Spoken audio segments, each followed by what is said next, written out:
Check, check, check, 1, 2. Check, 1, 2, check, check, check, check. Check, 1, 2, check, 1, 2, check, 1, 2. Check, check, check, check, check, check, check, check. Check, check, check, check, check, check. Good, all right.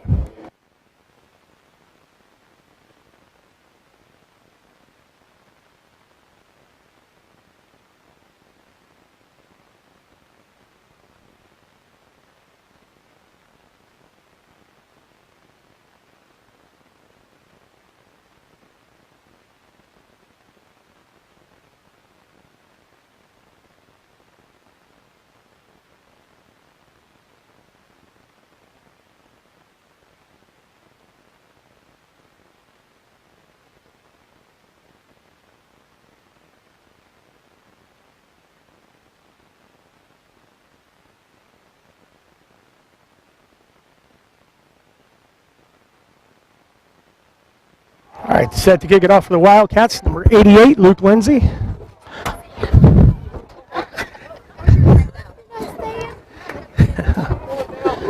right.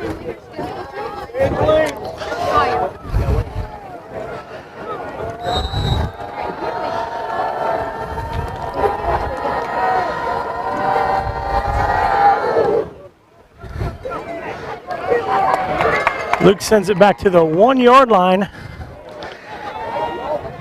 Picked up by number 9. And eventually brought down there by a host of Wildcats.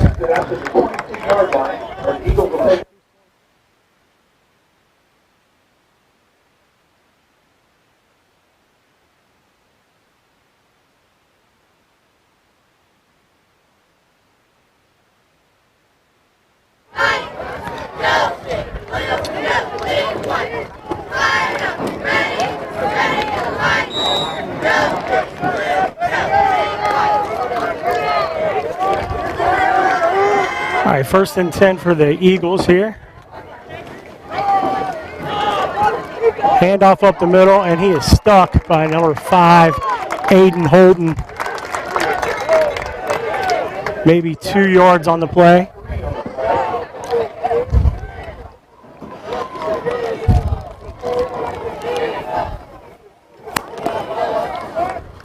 How are you?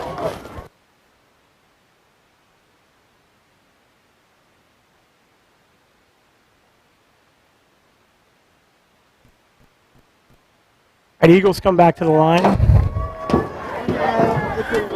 I do not have their numbers, so I have the Wildcat numbers. All right, they run it up the middle again. Look to be a little short. They bring up 3rd and about a yard. Riley Barrett with a gain of 6 on the.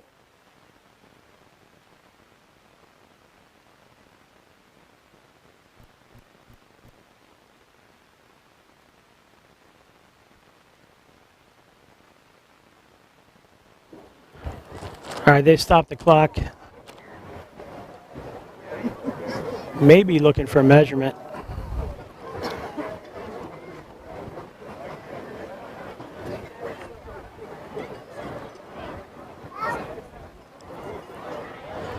Official timeout for a measurement. All right, they're going to call in for a measurement. For those of you joining at home, I am Brandon Lindsay. Have the headset on and sitting in the stands enjoying the game. We took a nice long, little over 2-hour ride out here to Reedsville. Very curvy roads. Reedsville is, yeah, he's just short on the measurement. Just short, maybe 4 or 5 inches. Reedsville's an interesting setup here. They've got pickup trucks and cars on basically 3 sides of the field, and it stands on 1 side of the field. People are sitting in the back of the trucks watching football, and we are in the stands, on part of the stands here. So, all right, 3rd and inches.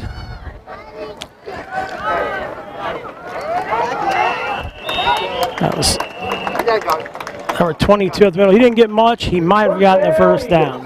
Yeah, he got the 1st. maybe he got the inches they needed, we'll say that. Come on. He'll be on the line now.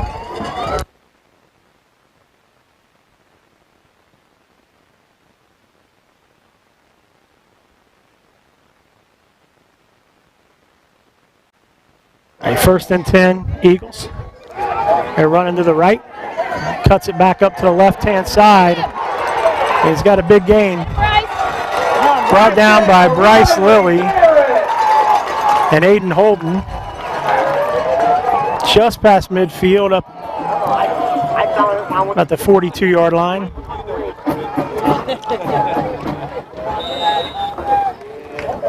I'm going to apologize in advance. I'm not going to be Mike Fisher. I'm not as good as him, but hopefully I can keep you up to date on what's going on. Did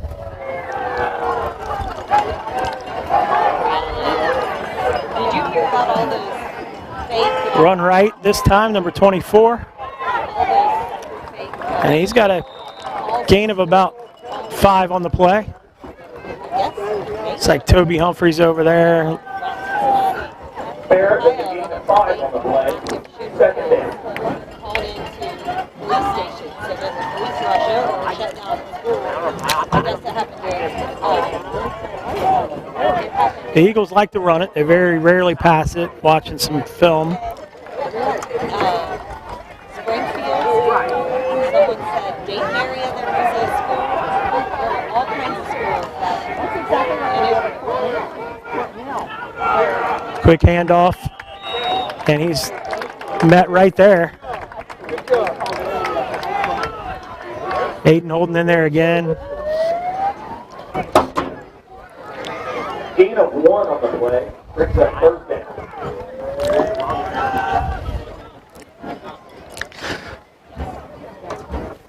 Third and 4 here. Ball's on the 36-yard line. Stop him here. This is where they like to pass it. Typically they'll throw it on 3rd. 16 under center. And he was back to pass, but we've got a penalty on the play.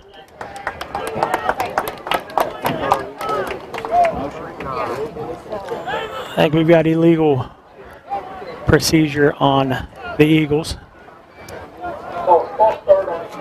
Yeah, false start, moving it back. Ella said the girls were on the street. Watch the sprint out, bro. Come on. So I told her, I said, you can bring it. that'll bring up 3rd and 9. Heat on the passer. Let's go. Get that QB. Come on. They come to the line, 2 receivers. It goes deep to number 9, Bryce Lilly in coverage, and it's overthrown.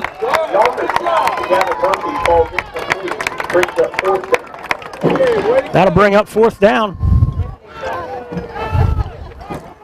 I got my steps in for the whole week. Close your brains, did you? Smartwatch off your way. Hey, I had to take mine off yesterday. Kept calling 911. They're in punt formation. Tristan Grice back to receive.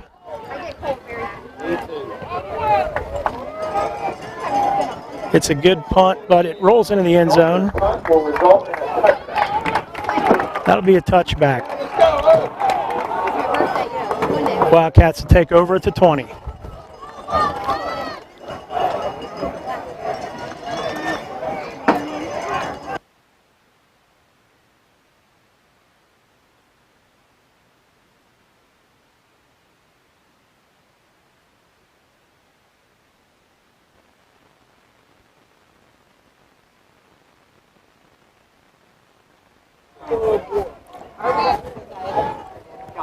All right, Wildcats come to the line.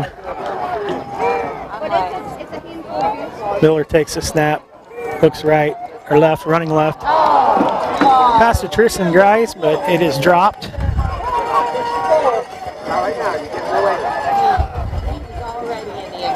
He saw some green ahead of him. J.J. Miller. And he was like, here we go. Second down and I think Tristan saw a little green in front of him and was thinking about scoring on that one. So here we go, 2nd and 10.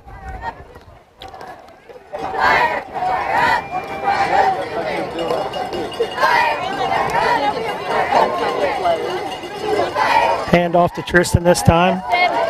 Running up the right-hand side. He's got a first down, I believe. Yeah, that's a first down. carried by number 7, Rod. First down. Only educators would be thinking of that. Let's get going now.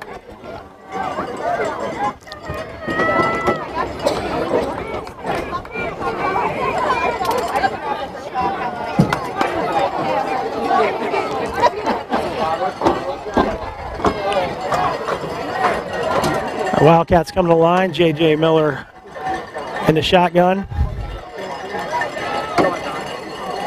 Yeah. There's complete. I believe that's Alex Irvin. Go, way to go.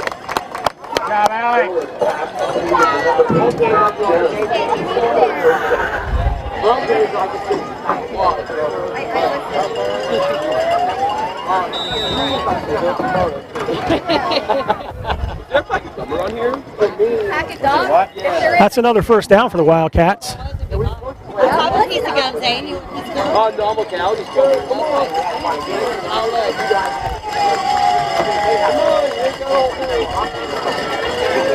Ball sitting on 49.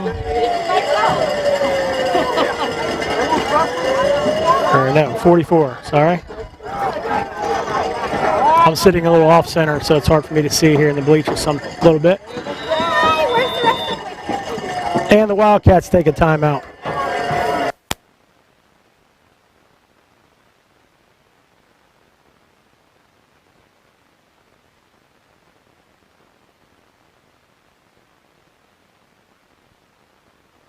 All right, so yeah, once again, this is Brandon Lindsay. I'm in the stands broadcasting. Charlie Macklin, big thanks to him. He packed up all the video equipment gear, came up here, got it all set up. At the last minute, I just volunteered to take the microphone. As I said before, I apologize. I'm certainly no Mike Fisher, but hopefully we can give you the play-by-play. All the way up here in Reedsville, because Fayetteville did not have a football team this year. We were supposed to play them this week, and we needed a game. Rick Healy scoured the state of Ohio looking for a team in our similar situation, and well, here we are. Bryce Lilly in motion.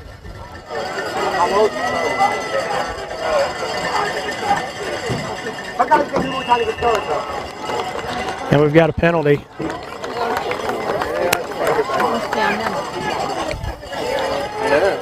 We've got an illegal procedure on the Wildcats. Bring a first down and 15. Come on, guys. Let's go, come on. That's 1st and 15 here.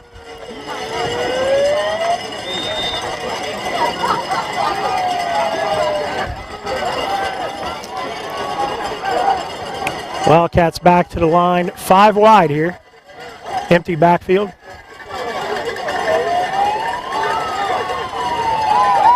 Tristan Geis up the left-hand side. Good for another first down. He's out of bounds around the 38, 39-yard line.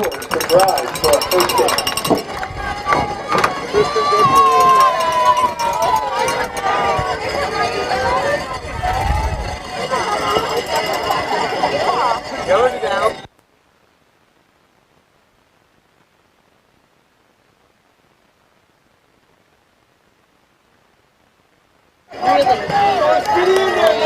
All right, Wildcats hand again. This time Grice up the left side, comes back to the middle. Ahead for probably 7 or 8 yards there.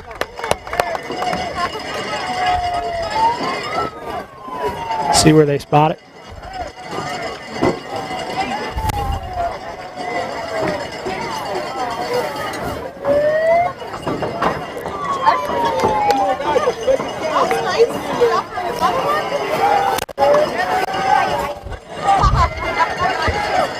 Wildcats back to the line. 2nd and 4, they're calling it out. Looks like 3 to me. Here comes Tristan again, this time to the right side. Another first down. First down line.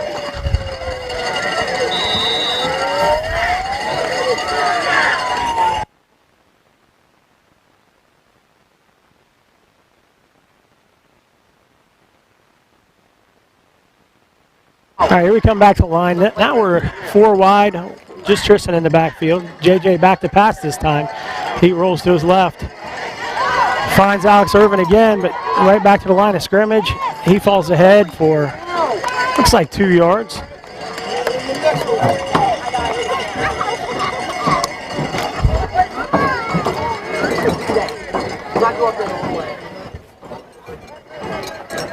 They're going to call it 2nd and 7.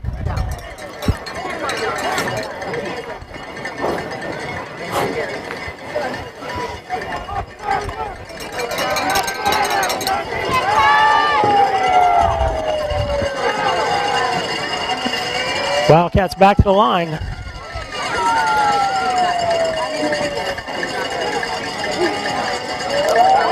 Oh.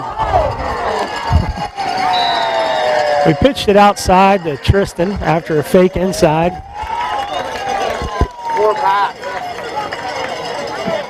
I believe it's just an incomplete pass.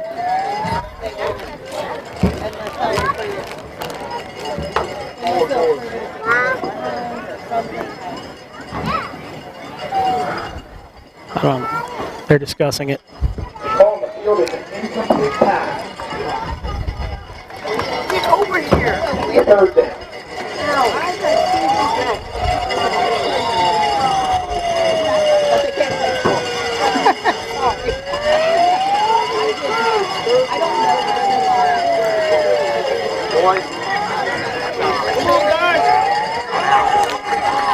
Third down here for the Wildcats.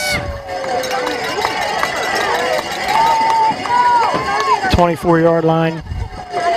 JJ back to throw. He is hit hard by number 24, and the pass comes up short, intended for Tristan Grice, and that'll bring up 4th down.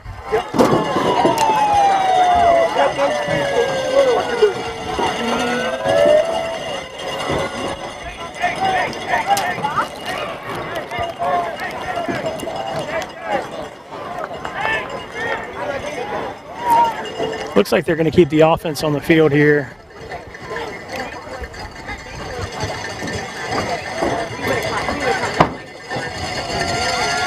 Eagle fans, get loud!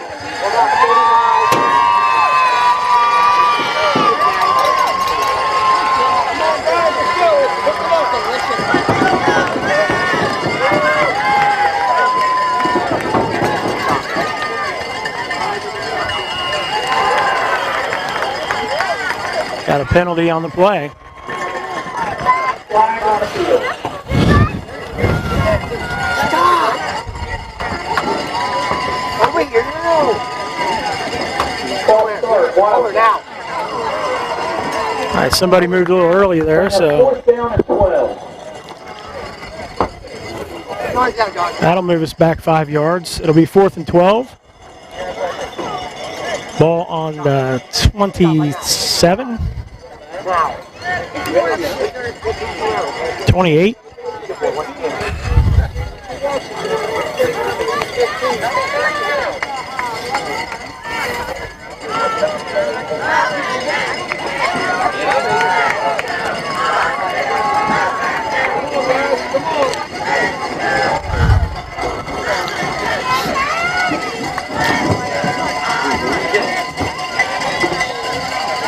Alex Irvin to the right, Bryce Lilly to the left. JJ back to throw. He looks Alex's way. Alex has got it, and it looks like he's got enough for a first down.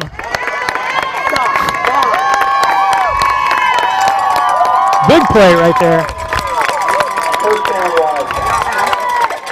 First down at the 14-yard line.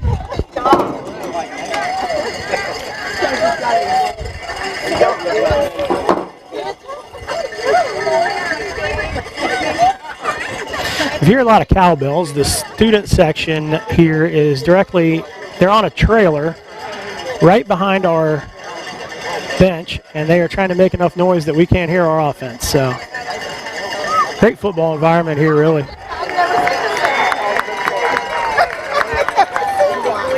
They've got cowbells, sirens, a lot of things going on over there.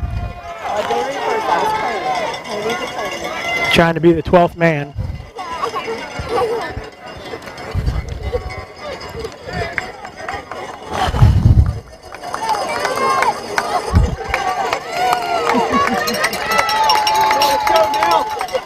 Wildcats come out 5 wide here on 2nd down. Quick pass to Tristan Grice to the left, and they've got him for a loss of 1, it looks like.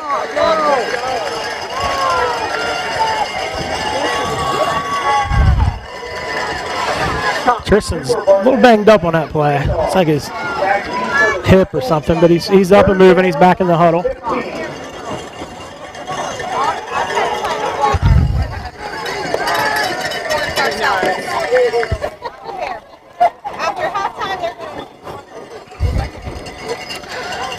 They have play clocks here at Eastern, but they're not in use tonight.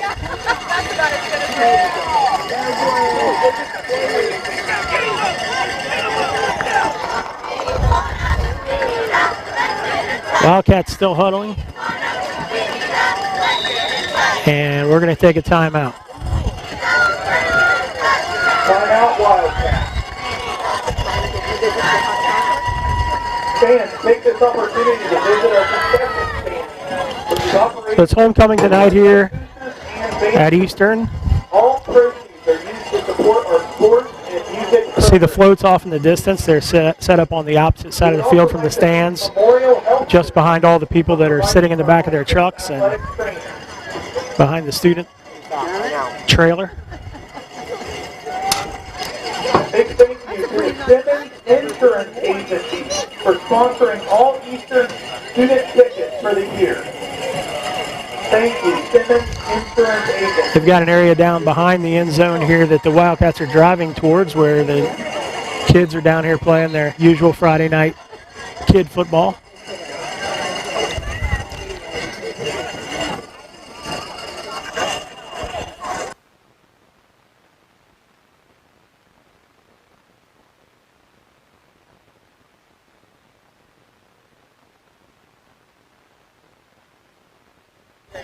I heard you a few times.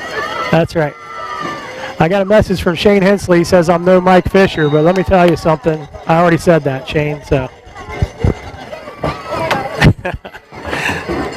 All right.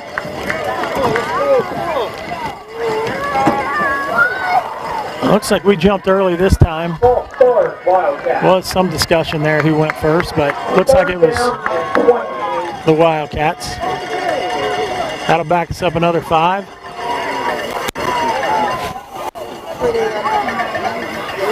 Well, they're still having some discussion here. All right, they're backing it up. So this will bring up 3rd and 20.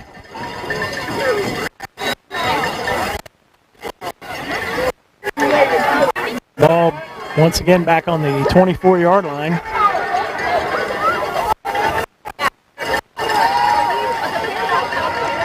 JJ back to pass. Oh, he had Alex Irvin, but just a little long. Bringing up a 4th down. So it'll bring up 4th down, and based on their last decision, I imagine they'll keep the offense out there again.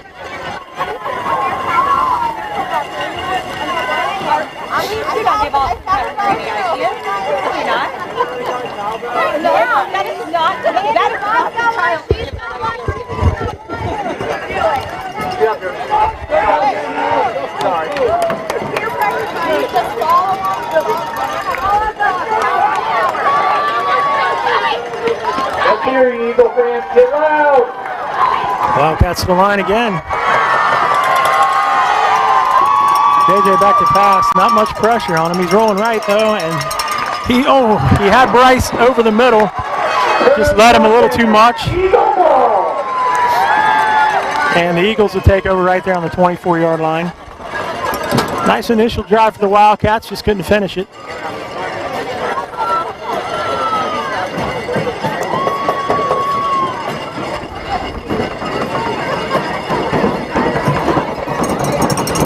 They started at their own 20, brought it down to the Eagle 24.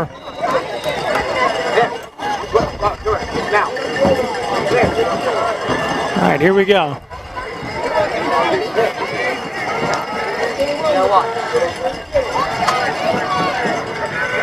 Ooh. Run up the middle.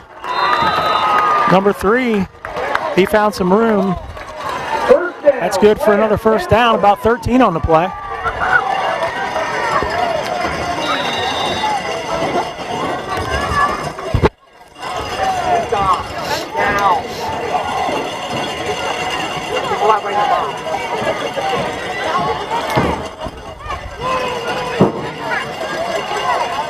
All right, they've got it spotted at the 39-yard line, 1st and 10 Eagles.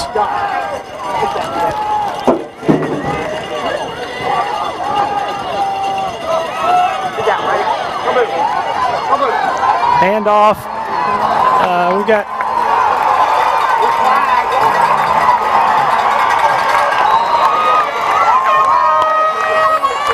there's a flag on the play. It might be a face mask on the Wildcats. I'm not sure, but a long run down the left-hand side, all the way down to around the 15-yard line.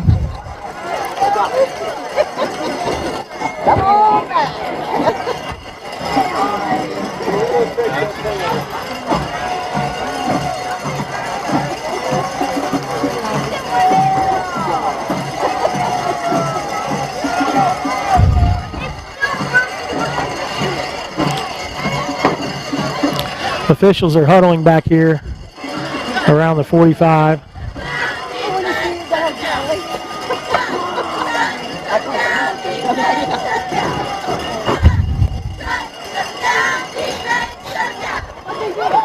Penalties declined. It was a face mask on the Wildcats. I thought I saw that. It was a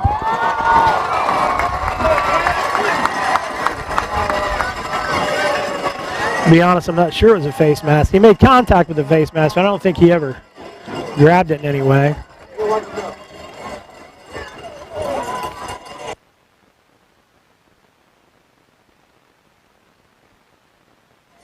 So the Eagles elect to take the results of the play, which was a long run, setting up a 1st and 10 from the Wildcats 15 here.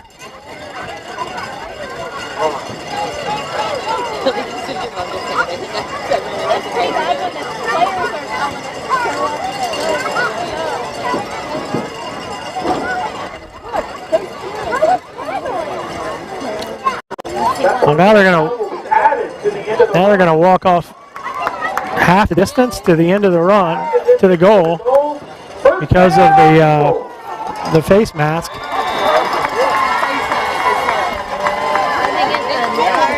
So they got the yards and the penalty there.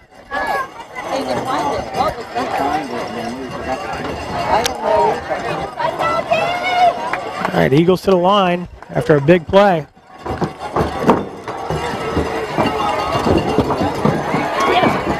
And they're in for a touchdown. Run to the left side.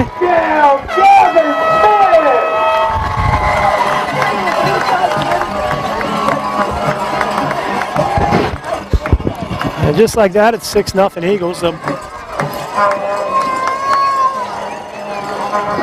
Bring on the kicking team for the extra point here.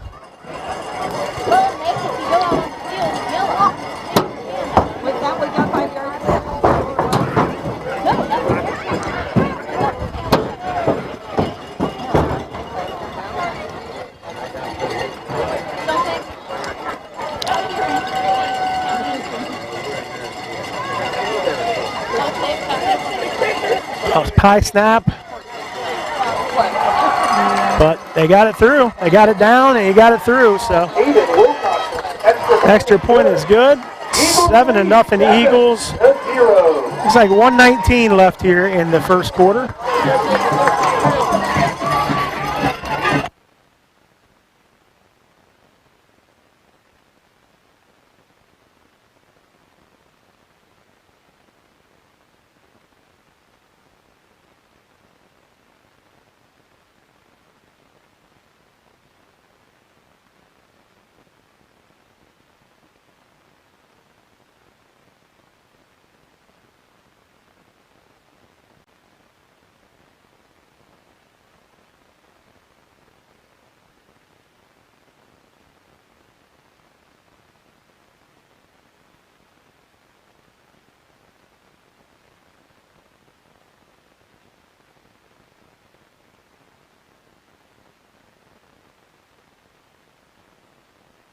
All right, Eagles set to kick it off here from their 40-yard line. Back deep, we have Bryce Lilly and Kean Stamper, I believe.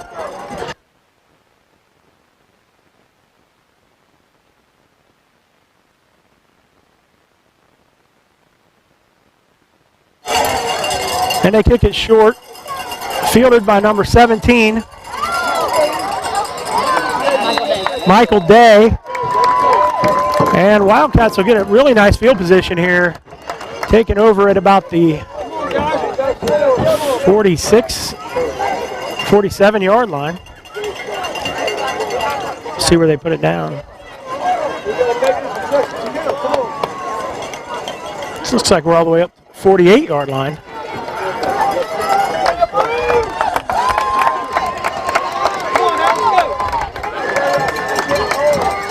Here we go. See if we can convert on this drive.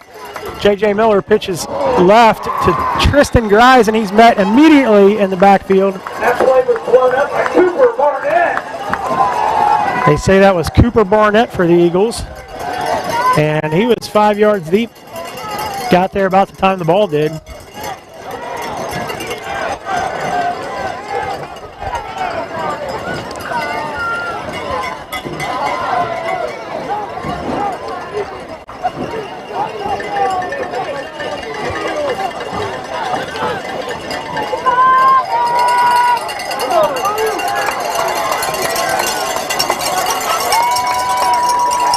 All right.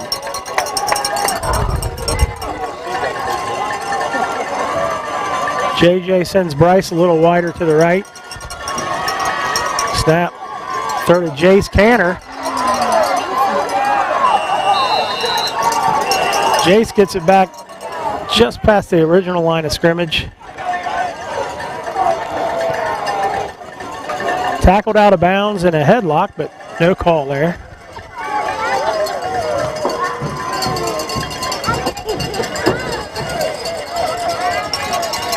Third down and 9. Come on, let's go.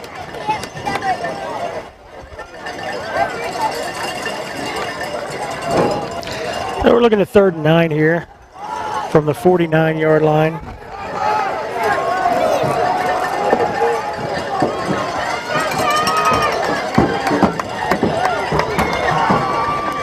JJ hands to Tristan. Tristan powers ahead. Got some daylight. Oh, yeah. That's a first down for the Wildcats. All the way up to the 37-yard line. First down Wildcats.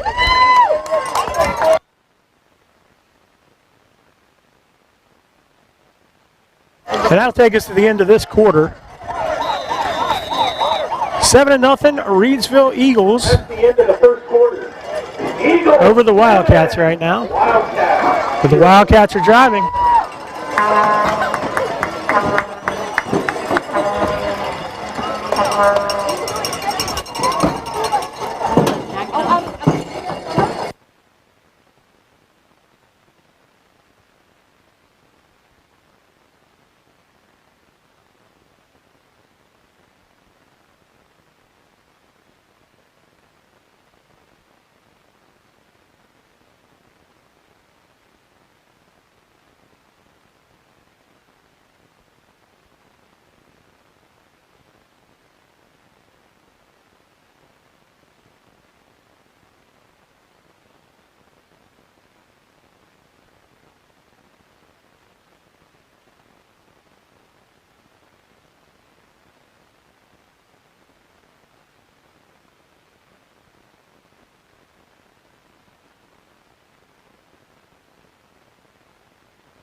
All right, start of the second quarter. Wildcats first down at the 38-yard line.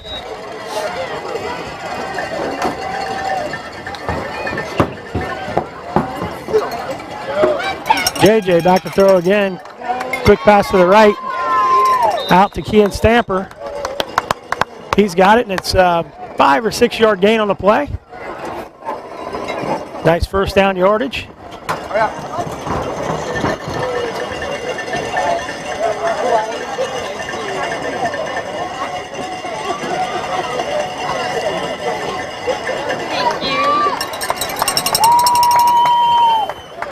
So 2nd and 5. Jace Canner in the backfield to the right. Tristan in motion. Hand to Jace. Jace up the right side. Looks like he's over the top for a first down.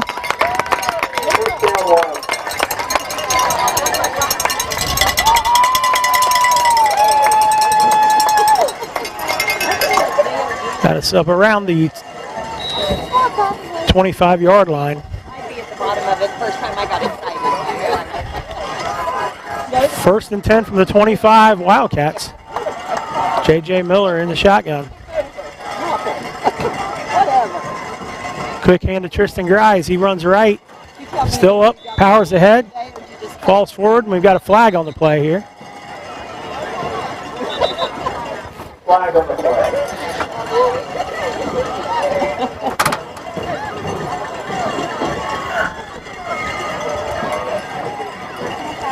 See what they call this.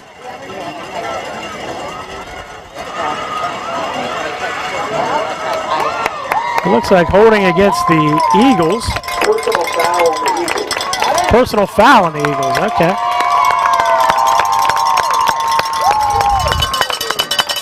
So that'll be 15 yards. After an already decent first down game by Tristan Grimes.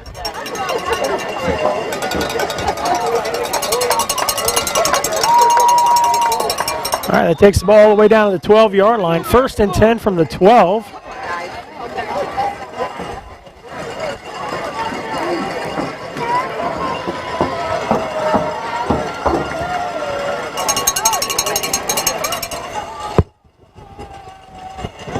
Quick pitch once again to Tristan in the backfield, and he is once again met in the backfield. Now, go with the back.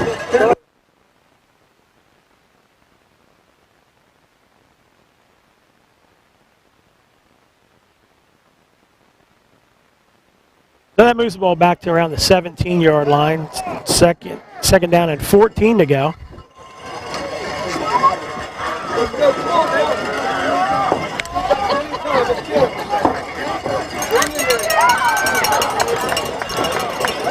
J.J. Miller in the shotgun. Jace Canner just to his right. Jace goes in motion now. Empty backfield. J.J. rolling right. Rolling, still rolling. He's going to run it.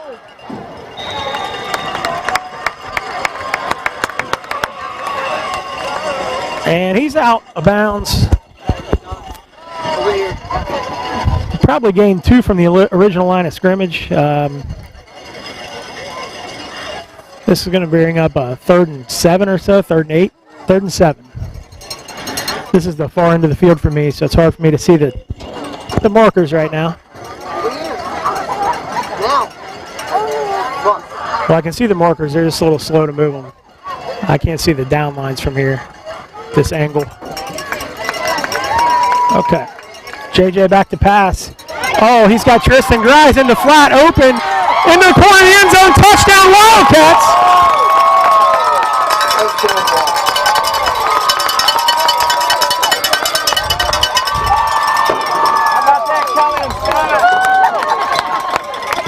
So the Wildcats answer. Good job. Luke Lindsay on for the extra point. And the new long snapper, Jake Patterson. Jace Canner, the holder. And Luke Lindsay, the kicker. Kick is down, it's up. And it's good. Tie ball game, folks, 7-7.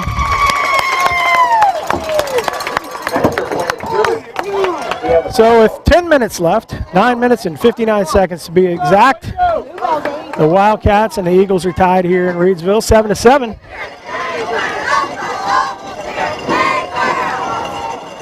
If you're just tuning in, this is Brandon Lindsay. I'm live from the stands here, just behind the student section.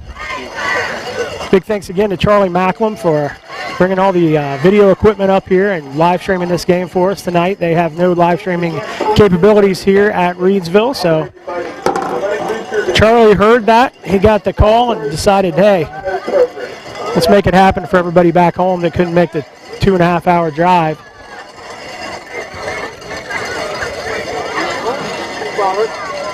Want to send a quick shout out to Mike Fisher. Hope he's doing well, getting better. I know I'd like to see him back here on the sideline soon. He is broadcasting, though, over on Wildcat Sports Radio. If you'd rather hear his voice than mine, it won't match up with the game, but if you end up going somewhere in your car or just want to listen, that's what you can do. All right, Luke Lindsay set to kick it off here from the 40-yard line. We'll see where they have him send it.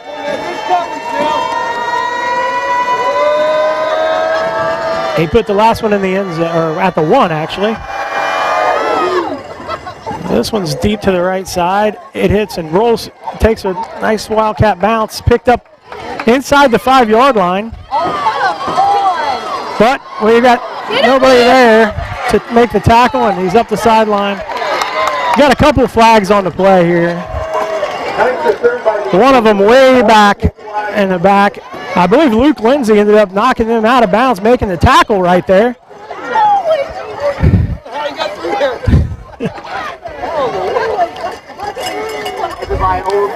Luke's first varsity tackle right there. We'll see what they end up doing here. There was a couple different flags on the play. We got a holding penalty, illegal block maybe, block in the back. I think it's a hold down here. There's one there. So that's going to bring it all the way back and some, right?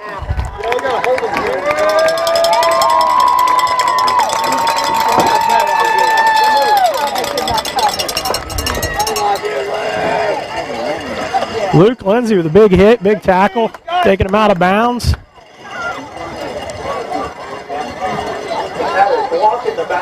We got a block in the back on the Eagles. 2 of them, but they're going to only count 1 of those, of course. It takes it all the way back to the 19-yard line. 1st and 10 Eagles. Come on, Jay, let's go now. Well, let's see if we can stop the run here.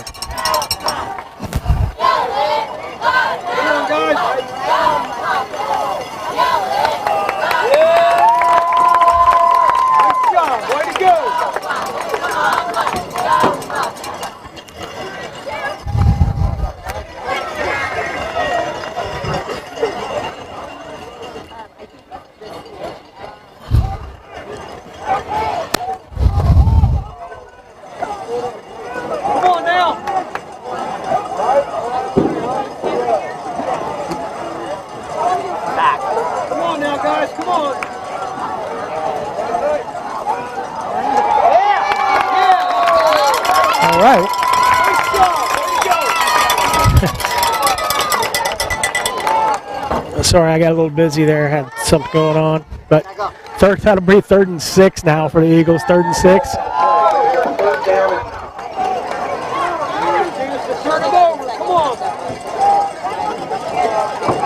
Hopefully the Wildcats can make a stop here.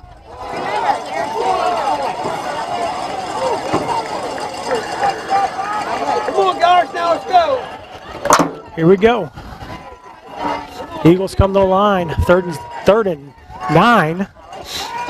They pass. It's going to be picked. Yeah. Michael Day was really the only receiver in the area on that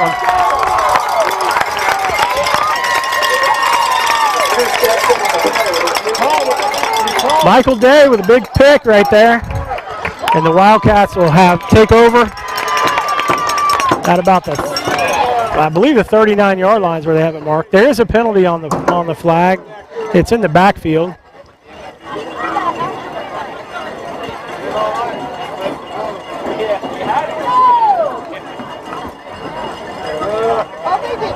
All right, they're talking about something here. Personal foul against the Wildcats. Probably back it up after the possession, most likely. I don't know. See that?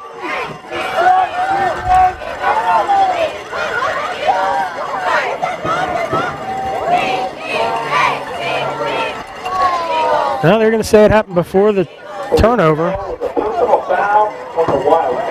I believe they're saying we hit the quarterback late, maybe. roughing the passer, so they're going to mark off. I don't know what they're doing.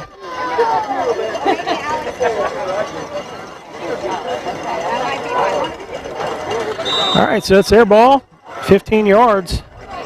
Guess they're saying that happened before the play ended, before the turnover. I don't know how it works in high school, to be honest. All right. Let's get another stop. Here we go. Fumble on the play. Wildcats might have it. There's a pile up there.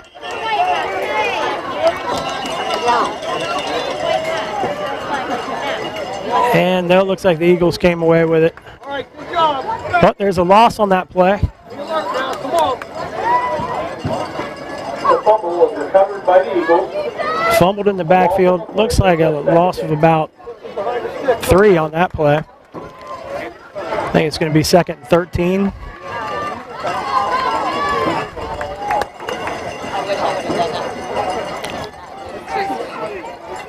Ball on the 32-yard line. Behind the sticks, boy. Let's do it. We're letting him get out of there.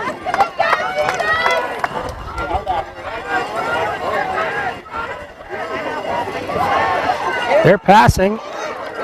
Oh, he got hit again in the backfield, but they didn't call that. And the pass is out to the left-hand side. Looks like it's just back around the original line of scrimmage.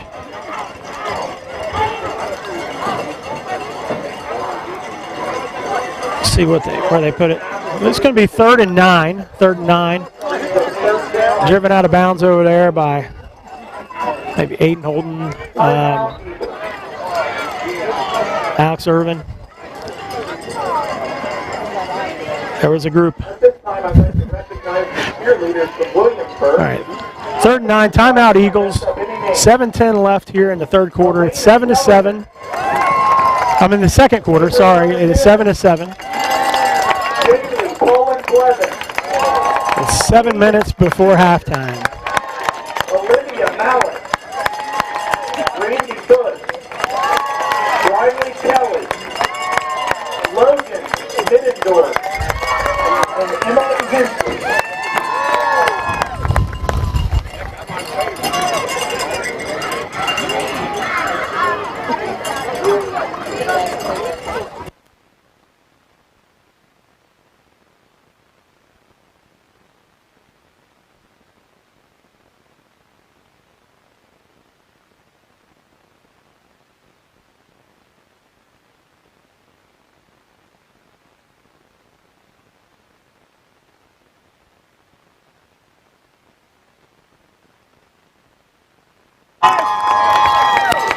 All right, 3rd and 9. Eagles to the line. Back to throw again. Oh, it's caught by number 3 out here in the flat, and he's going to move ahead for a first down. Driven out of bounds by Jace Canner right at the 45-yard line. First down, Eagles!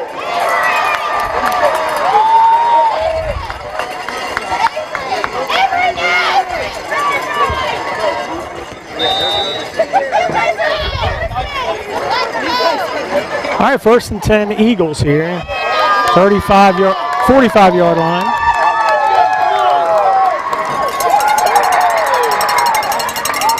Back to throw again. He's getting pressured and sacked way back in the backfield. Alex Irvin was all over him.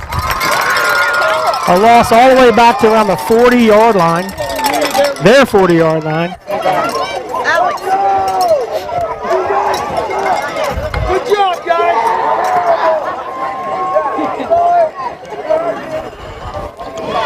It is going to be 1st and a mile. 2nd and a mile. Sorry, 2nd and a mile.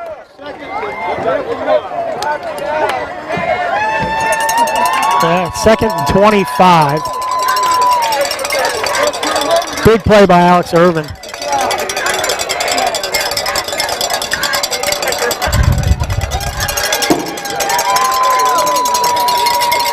All right, well, they're coming out to throw again.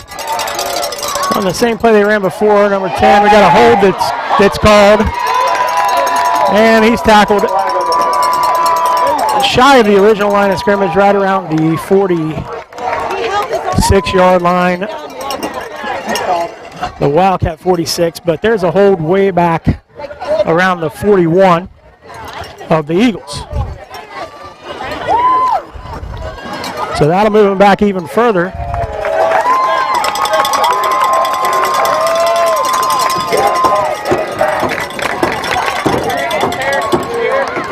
For some reason, he only walked off 5.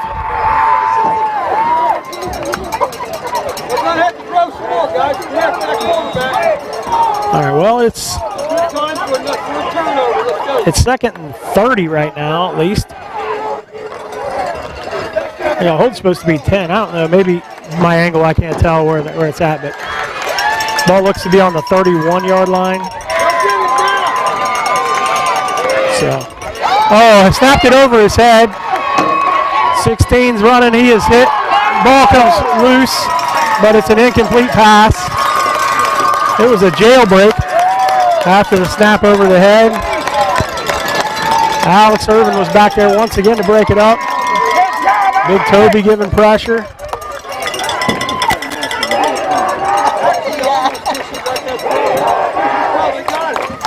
I think I saw Jake Patterson back there as well.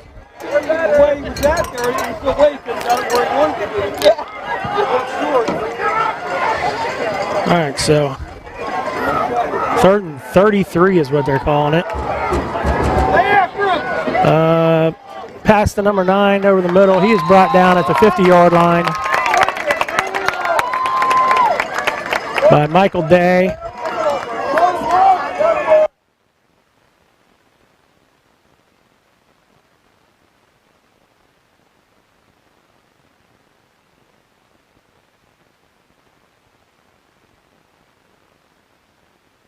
And I believe Dane Jones was in on that tackle as well. All right, 4th down. It looks like they're in punt formation here. 4th and 21. Tristan Grice back at his own 19-yard line.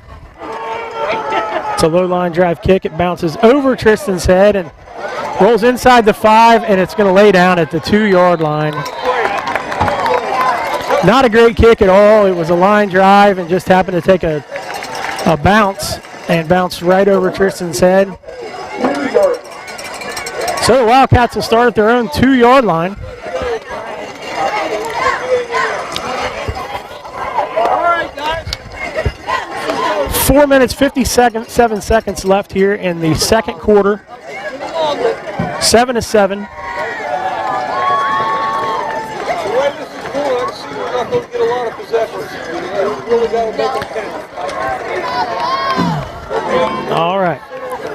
Hopefully the Wildcats can move this ball and get some points. If not, definitely get out of this end zone down here.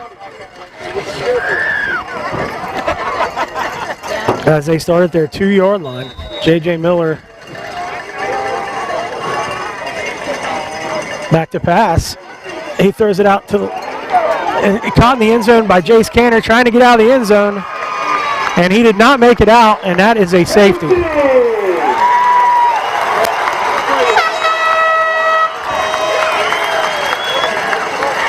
Jace tried, he went right again, tried to fall forward out of the end zone, but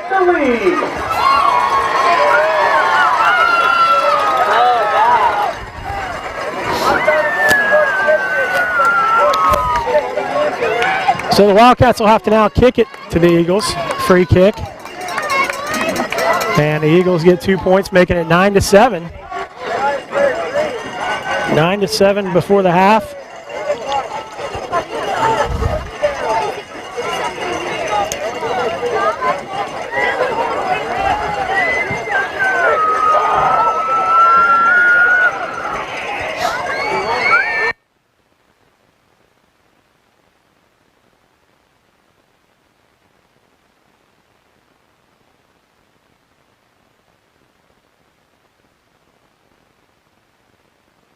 So if last week holds true, we had a safety last week as well.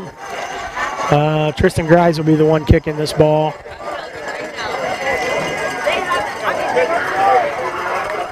From his own 20.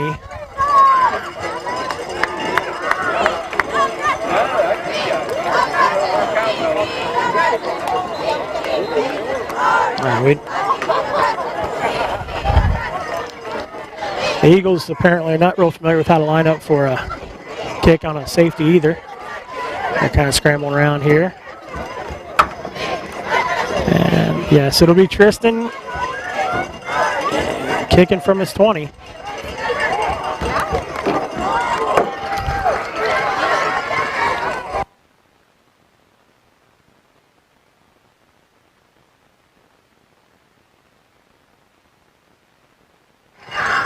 Tristan Grice sends one high.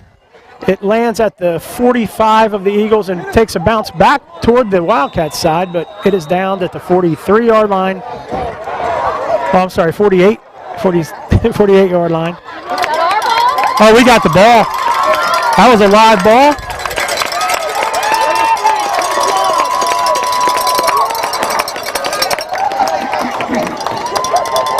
Well, like I said, the Eagles didn't look like they had ever received or practiced a free kick after safety, so they weren't aware that that ball was live, and the Wildcats were. Alex Irvin goes down and recovers it, and the Wildcats take possession at the Eagles' 48-yard line. Big break for the Wildcats. That's a live ball. All right, There we go, JJ. Hands to Tristan to the right side. He is caught, drugged down from behind by big number 51, biggest player on their team. Brandon Oding with the tackle. Brandon Oding. I don't know how big that boy is, but he is large. He's fit too, he can run. All right, second down and 11.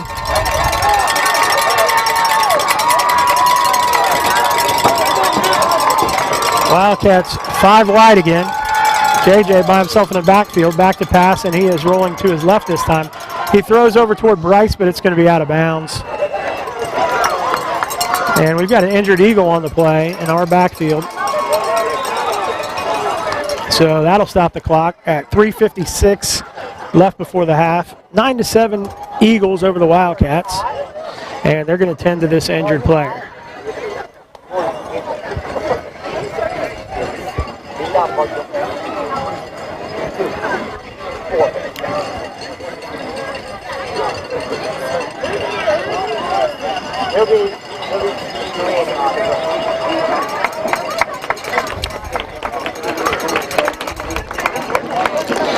He's up and he's moving. Big number 72. Looks like it might be an ankle.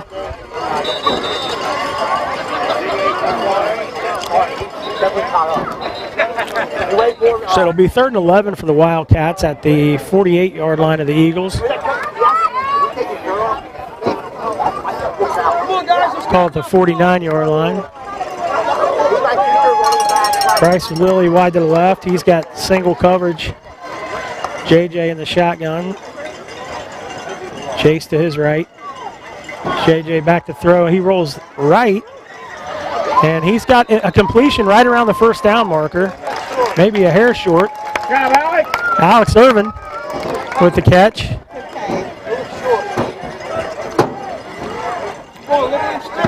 They're going to call him a yard or two short right there. 4th down and 2 from the 40. Let's go, Cat. Come on now, let's get it. Let's pick it up. Let's get our baby start. Get loud, Eagles.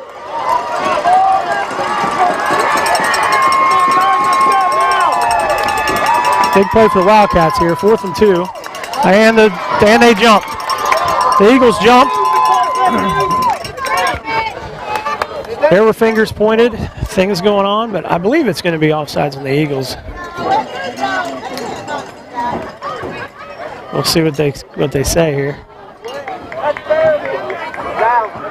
Offsides on the Eagles. 5-yard penalty and a 1st down for the Wildcats. JJ went with a hard count there, got him to jump. Our fans are now telling them they can't do that. Good turnout here for Wildcat fans. We're taking up their entire away section, which is pretty good for being 2.5 hours away. JJ rolls right. He's running right. And he's going to step out of bounds after about a 3-yard gain, maybe 2, on first down.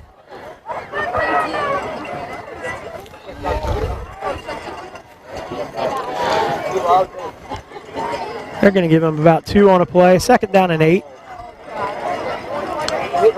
Come on now, let's go.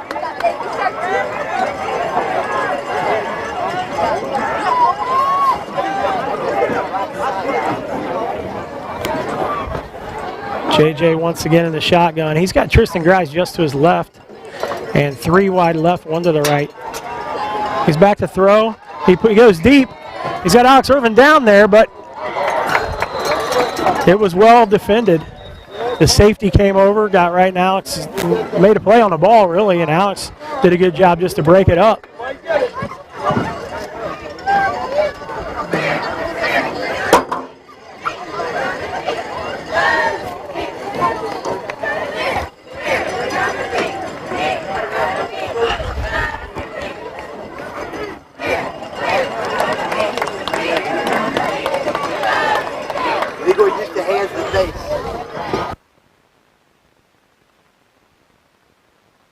Penalty on the Eagles on that play. Illegal hands to the face. Illegal hands to the face. They're going to move that ball up. We'll see where they're putting it at. Looks like they're only giving us 5. Although they're moving it up further. I'm going to say this. Their down marker guy, the down marker guy that has volunteered to work the chains, is real stubborn about moving the down marker.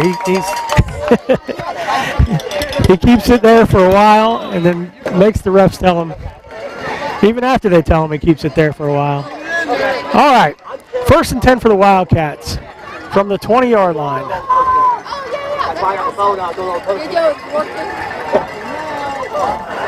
JJ's pass, a little too hot, right in the face mask of Tristan Grice, but it lands out of bounds.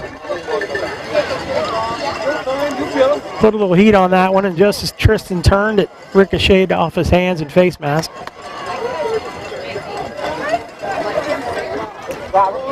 Bryce Lilly runs in from the sideline with the play.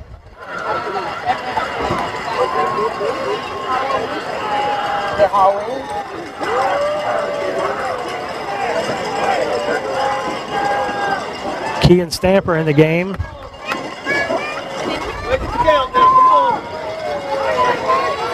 So we've got Bryce wide left, Jace inside of him, and Kean Stamper just to their right.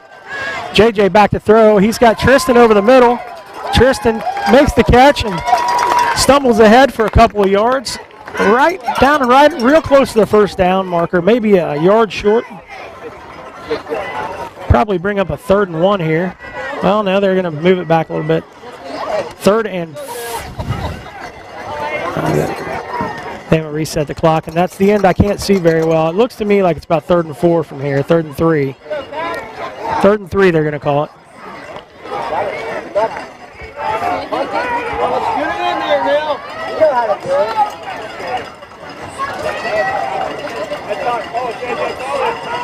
JJ in the shotgun. Tristan to his left. Quick pass out to Alex Irvin. He makes the catch, picks up the first down.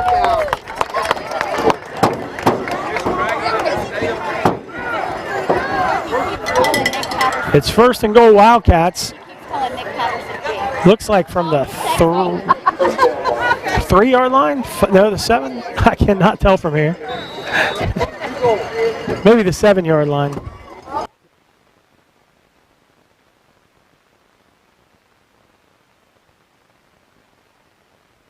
My apologies to Jake Patterson. It is Nick Patterson. I've said Jake a couple times. Nick Patterson. Handoff, Jace Canner, right side. He's got room to run. He cuts it into the end zone. Touchdown Wildcats.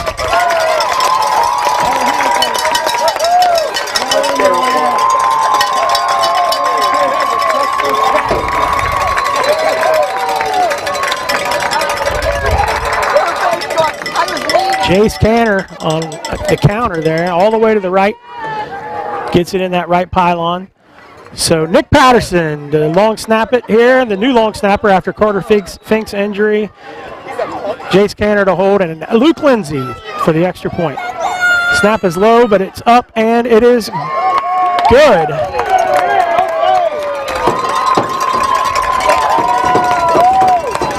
Nice job by Jace. Scooped that one off the ground a little bit there. Got it on the tee. Luke sent her home. So the Wildcats reclaim the lead, 14-9. We have 2 minutes and 9 seconds to go before the half. And once again, the Wildcats on top, 14-9.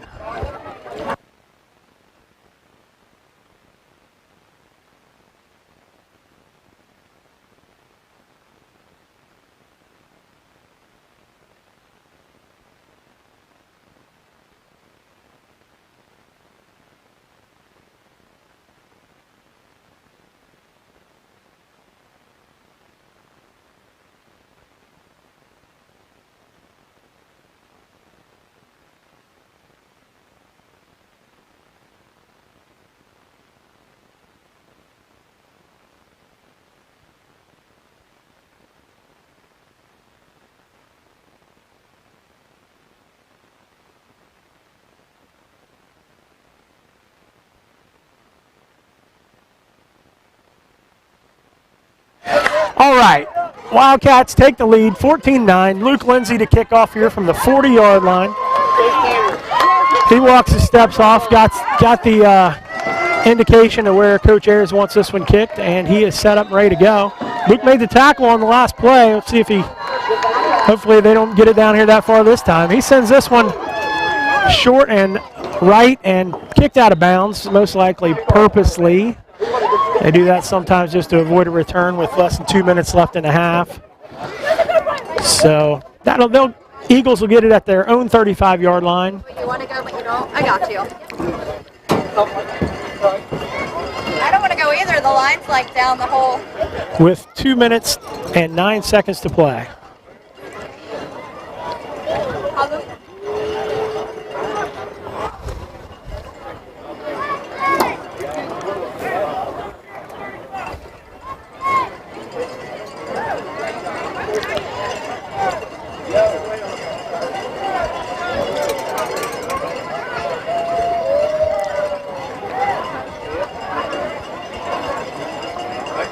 Friday night, it actually feels like football weather. Yeah. It's not too bad. All right, what are they doing? Right. I can handle it. So my guess is the ball did not make it to the 35, so they have now spotted it at the 39. So if we're going to kick it out of bounds on purpose, we need to at least kick it that far. All right, here we go. Eagles run, fumble on the play. Wildcats are saying they have it. Who knows? There's a pile in the middle. A little scrambling for it. Wildcats still saying they got it. They've got it. Wildcat football.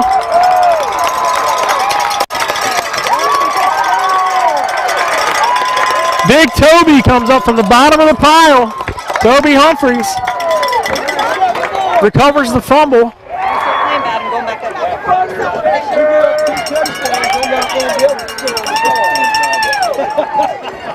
Wildcats will take over 1st and 10 from the, looks like the 37-yard line. 1st and 10, 37-yard line. Wildcats with 2 minutes and 6 seconds to score here. See what they can do. JJ in the shotgun. He's looking left. He's got, oh, they're going to call that a fumble. He didn't put that away, but so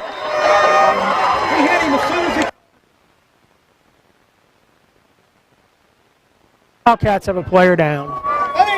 Landon Harcourt. Landon Harcourt, they're saying made the catch. It looked like he didn't really secure it before he was hit. If anything, defenseless receiver. Nick Ayers, coach, out talking to him. As soon as it happened, one of their officials threw a beanbag like he thought it was a fumble, but the rest of them are talking about it. I don't know. We've also got holding on the Wildcats on that play. But right now, we've got Landon Harcourt down on the field. He's on the ground. That one ours.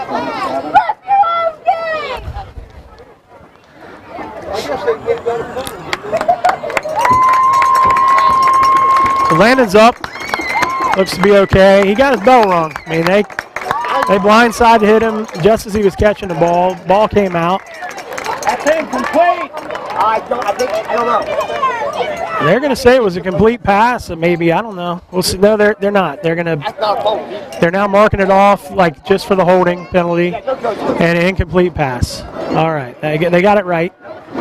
Originally, they threw the beanbag saying it was a turnover, but it was an incomplete pass. It'll bring up 1st and 10 for a hold on the Wildcats, or sorry, 1st and 20 for a hold on the Wildcats. But at least we still have the football. And 1:53 to go before they have to score.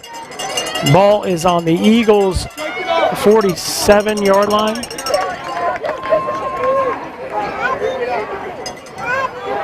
JJ under center. Back to pass. Handoff to Tristan. He's hit immediately in the backfield. Once again, big number 54. Tackle made by 54, Landon Randolph. Well, that's Landon Randall. That's not the same guy. 51's the biggest kid. Hey, I didn't drive 3 hours for you guys to sit. Get up. Come on. There you go. Make some noise. All right. Wildcats, 2nd down, 26 yards to go. We're going the wrong direction here, but hopefully we can make a play. All right. JJ under center. Tristan to his right now. 3 wide left. JJ back to throw. He's getting pressured. He runs left, and he's going to keep it. And he's got room to run all the way up inside the 35-yard line.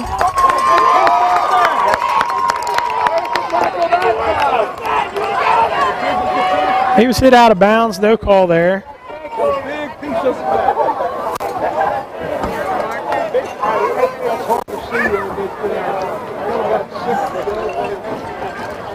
All right, we're going to see what they do here. Ball is 3rd and 6 here. First down now. Come on. 30, about the 34-yard line, 3rd and 6.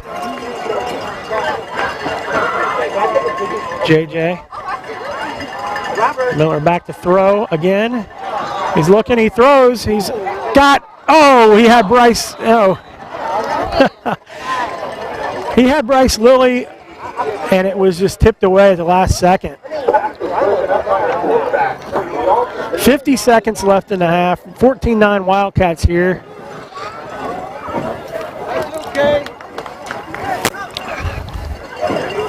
Facing a 4th down and 6. They went for it all right there. He had Bryce, but it was tipped away at the last second.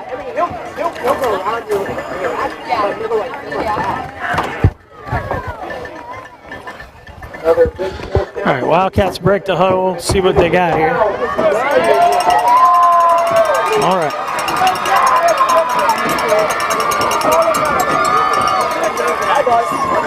JJ says something to Bryce. He moves Jace Canner to his left, and he is rolling right himself. And he set the throw. He goes deep to the end zone. He's got intercepted right at the 1-yard line. And it's still on his feet. And tackled, brought down, hit hard. Number 16, their quarterback, made the interception. And he brings it all the way out to the 23-yard line after intercepting it on the 1. It was a lot like a punt in the end, but man, they took a shot. He had Alex down there. Kid jumped just in front of Alex, took the ball. Nice play. Nice play by 16. Their quarterback, he's got his bell rung, and he has to come out here now and run their offense with Under a minute to go. I think it's 35 seconds. They got one light out here on the clock on the scoreboard. So 35 seconds to go. 1st and 10 now. Wildcats lead 14-9. And just looking to get to the half here with that lead. Handoff to 10. He's around the left side for a short gain. Clock continues to run. Their coach is not going to call timeout. He's going to let it run. Well, now he decides with 20 seconds left to call timeout. Timeout, Eagles. So, interesting decision. He let about 9 seconds run off the clock after the play and then calls a timeout. Actually, 19 seconds to go, so he let a full 10 seconds after the play run off and then decided to call his timeout. We're also going to ask all the kids on the track, please move off of the track. Thank you. They have homecoming here tonight. I don't know if the halftime will be longer than normal, if they'll add time to the clock or not, but we'll see. They've got all the floats. Looks like they're going to maybe pull those right out here. We've got them lit up now.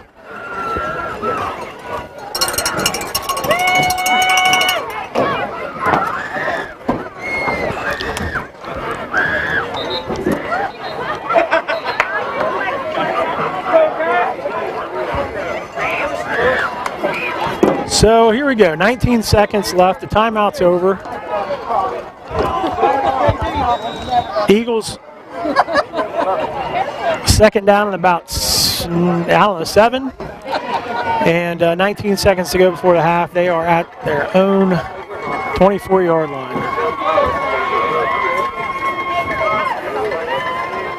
Snapped over his head. He picks it up quickly, though, on a nice bounce and throws it away. And there is also a flag on the play. 13 seconds left. And they've got a flag down. It's over close to the Wildcat sideline. Not sure what it is. Someone here close to me thinks maybe there was something on the... No, it's on the Eagles, yeah. They just signaled the Eagles, but he didn't really signal what it was.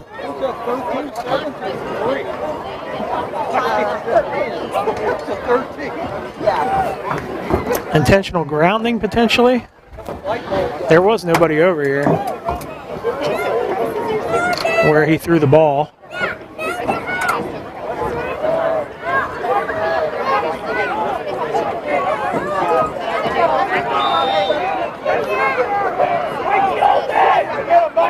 I don't know what happened because the ball has not moved as far as walking off a penalty.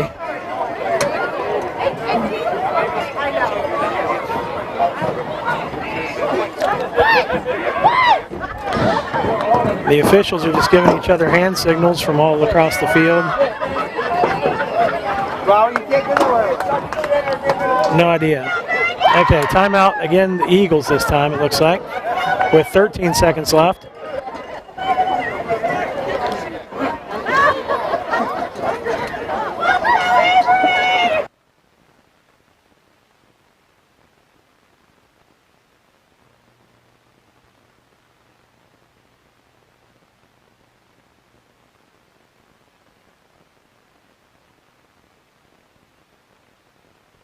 All right, so it looks like maybe it was a 5-yard penalty on them. Maybe they lined up incorrectly, illegal procedure, and then the ball was snapped over his head. He got it away. They did not call intentional grounding. There was nobody over here. Over here now. Where he threw it. Robert, over here now. Hard. All right. Timeout over. 13 seconds now to go before the half.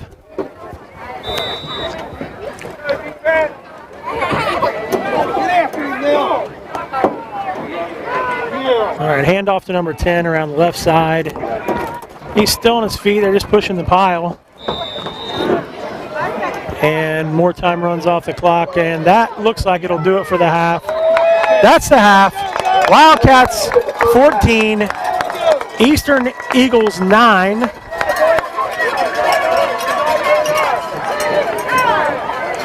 And I'm going to go away for half. I have no sponsors or anything like that to share with you, as Mike Fisher typically does. I want to say hi to all you folks back in Williamsburg watching the game.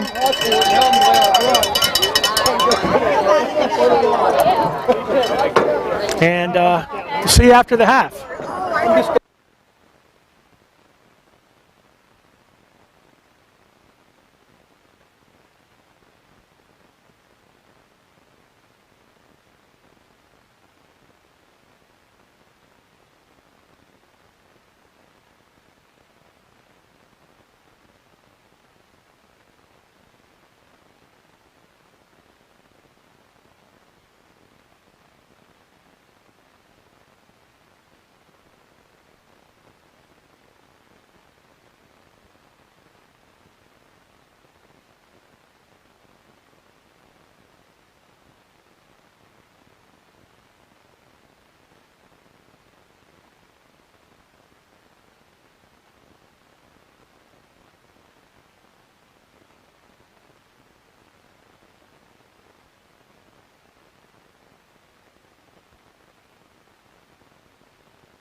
Our second vehicle contains our sophomore attendant, Brittany Stewart. Brittany is being escorted by Braden Hawk, and they are riding in a 2011 orange Jeep Wrangler, driven by Dennis Stewart.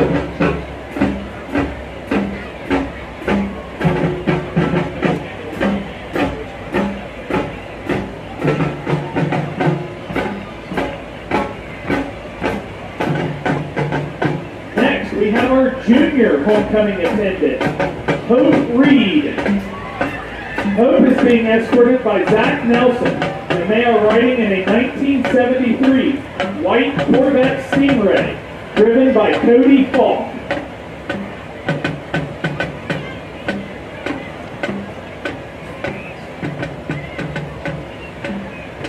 And now for our homecoming queen candidates. Our first queen candidate is Cameron Barber. Cameron is being escorted by Seth Collins. And they are riding in a 1995 yellow Dodge Viper, driven by Lori Hannon.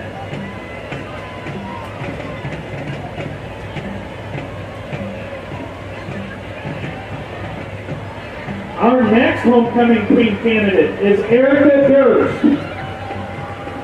Erica is being escorted by Braden O'Brien. They are riding in a 2018 gray Jeep Rubicon, driven by Josh Fogel.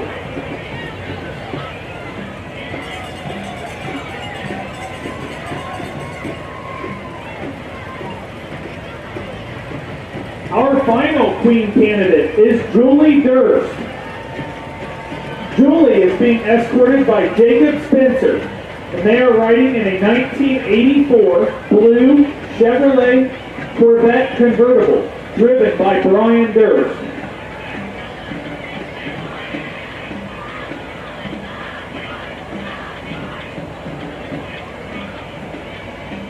In our final vehicle, we have our 2021 homecoming queen, Brielle Newland. Brielle is being escorted by Ethan Short, and they are riding in a 2018 black Chevrolet Silverado 2500, driven by Pat Eicher, class of 1997. Riding with them is this year's Flower Girl, Mia Kearns, and Crown Bearer, Braddock Fogel. Following our 2021 queen are this year's homecoming floats with a theme of Pixar and Disney movies. Our first float is the freshman float. The motto is "To the End Zone Beyond." Driving the float is Matt Atha. People riding on the float include Tyler Miller as Woody, Olivia Householder as Jesse, Rex Tuttle as Buzz, Cheyenne Schaefer as Bo Peep, and Lane Atha as Rex. Their class advisor is Mrs. Jamie Atha.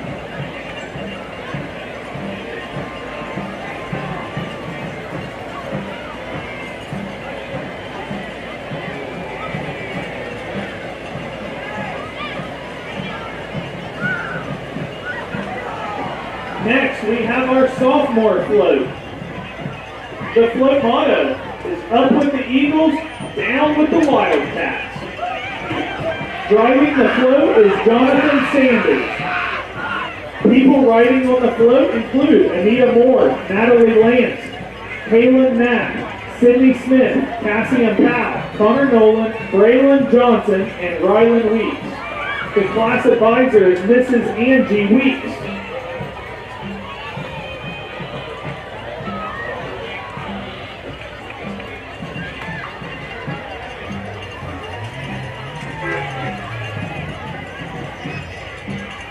Our junior float is up next with the motto, "Zooming past the Wildcats, ka-chow."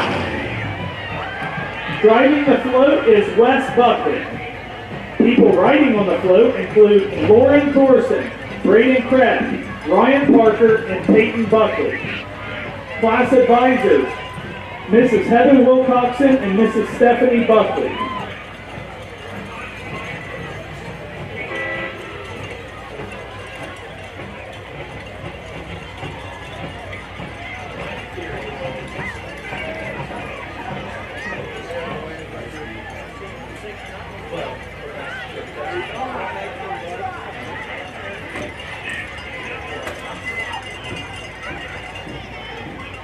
Our last float is our senior float, with the float motto, "Aladdin, wish the Wildcats away."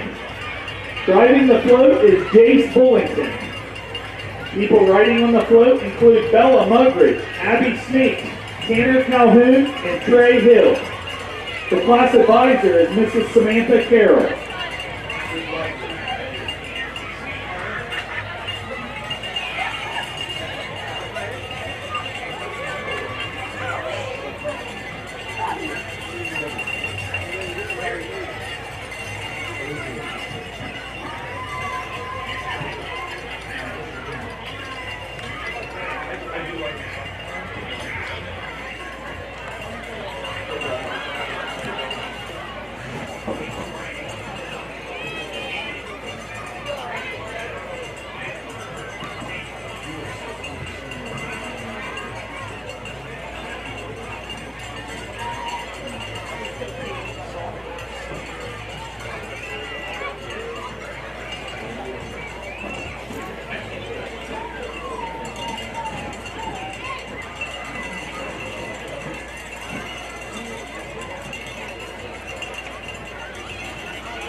Our freshman attendant is Haven Calhoun.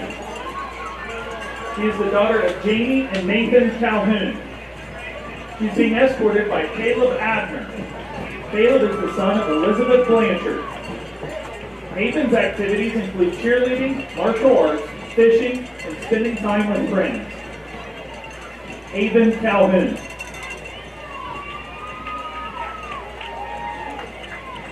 Our sophomore attendant is Brittany Stewart.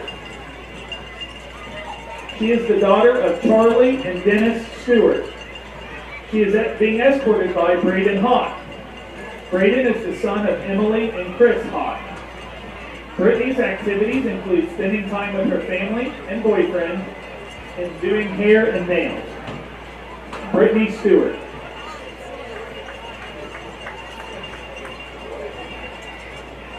Our junior attendant is Hope Reed. Hope is the daughter of Amanda Reed and Cody Falk. She's being escorted by Zach Nelson. Zach is the son of Tina Dela Cruz. Hope's activities include volleyball, basketball, and softball. Hope Reed.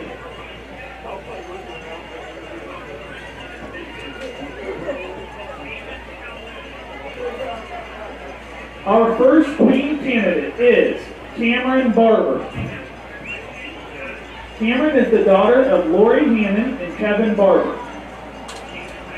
Cameron's activities in school include participating in RIO, CCP, and volleyball for 3 years.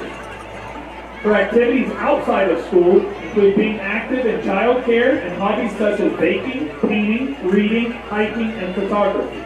She also enjoys hanging out with friends and family, like her best friend Hannah. Cameron's future plans are to attend college and become an orthodontist. Her favorite part of high school is definitely math with Mr. Thompson and listening to all of his funny stories, like the one about the cats. She is being escorted by Seth Collins. Seth is the son of Amber and Zach Collins. Cameron Barber. Our second queen candidate is Erica Durst. Erica is the daughter of Mindy and Jeff Durst.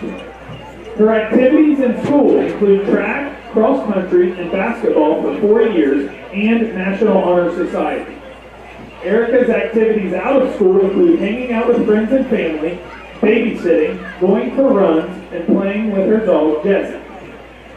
Erica's future plans include studying biology. Her favorite memory or part of high school is homecoming week, getting the school record and making it to state in cross country with her teammates. Erica is being escorted by Braden O'Brien, the son of Jenny Pepper and Matthew O'Brien. Erica Durst. Our final queen candidate is Julie Durst. Julie is the daughter of Suzanne and Brian Durst and the sister of Allie Durst. Her activities in school include varsity volleyball, softball, and basketball, all A's academic honor roll, member and vice president of National Honor Society, junior homecoming attendant, and prom committee member.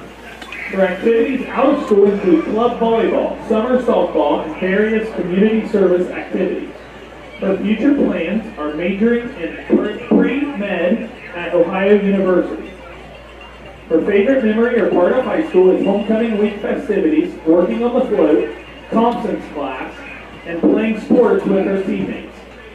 She is being escorted by Jacob Spencer, the son of Kim and Jared Spencer. Julie Durst. Next, we have our 2021 homecoming queen, Brielle Newland.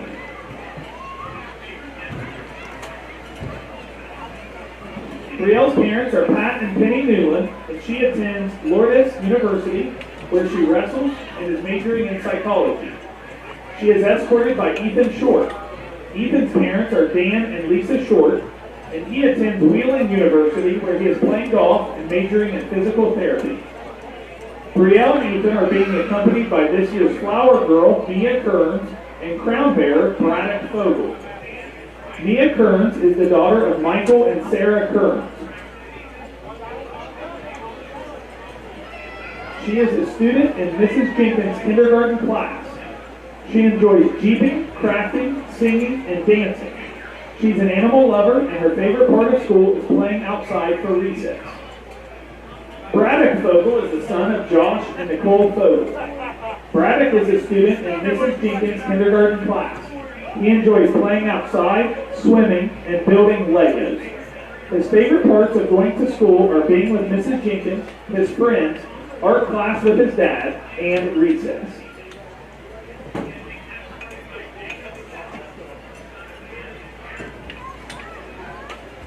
And now, the 2022 Eastern High School Homecoming Queen is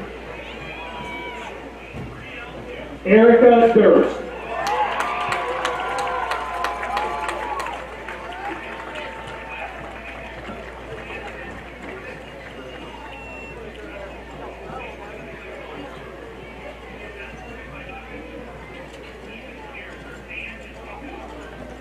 We'd like to give a special thank you to Clark's Jewelry Store for their generous donation of the Queen's Crown and Francis Flores, both located in Pomeroy, Ohio, for their donation of the Queen's Flower Bouquet.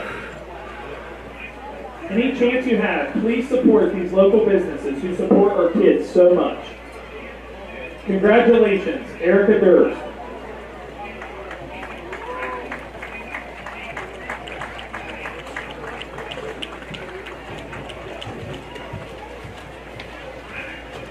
Still get 3 more minutes, right?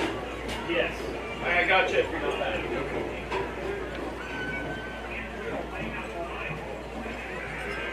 Let's have a big hand for all of our candidates, attendants, and everyone who helped on the float, and everyone who made this night happen. Thank you, everyone.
All right, 2 minutes to go before the end of the half. Wildcats are out of the locker room and warming up.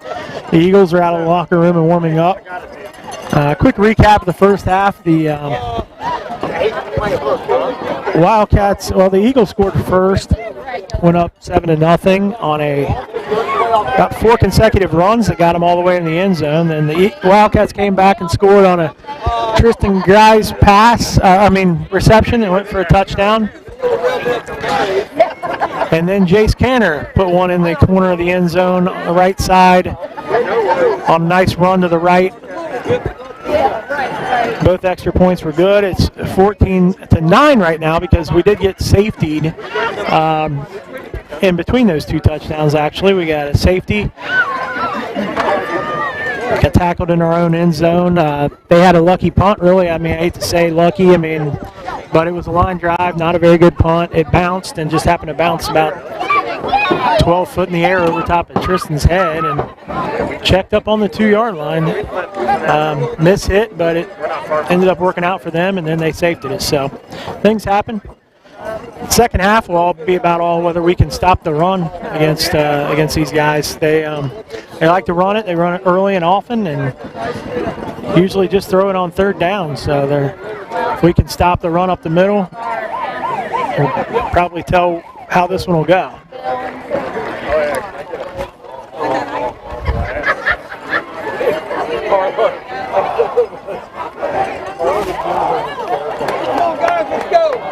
I understand Mike Fisher couldn't get the YouTube feed up, so he's not able to broadcast on Wildcat Sports Radio tonight. If you're just tuning in, this is Brandon Lindsay. I'm just sitting here in the stands with the headset on, calling the game. Charlie Macklin brought all the video equipment down, was kind enough to bring the school's video stuff all the way 2.5 hours down here to make sure everybody back home could see this game. So big thanks to him. When I got here, I just volunteered to do some play-by-play because we didn't have anybody.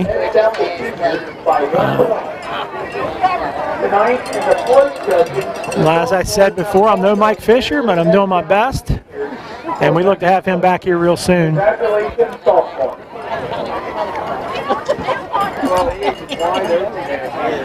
Mr. Thompson says, nice dog. They had some nice halftime festivities. We got to see their floats come around, and they've got a asphalt track that goes around their entire football field, and they just drive the floats right on the track, right around the field here in front of the bleachers. And all the homecoming attendants on top of the cars.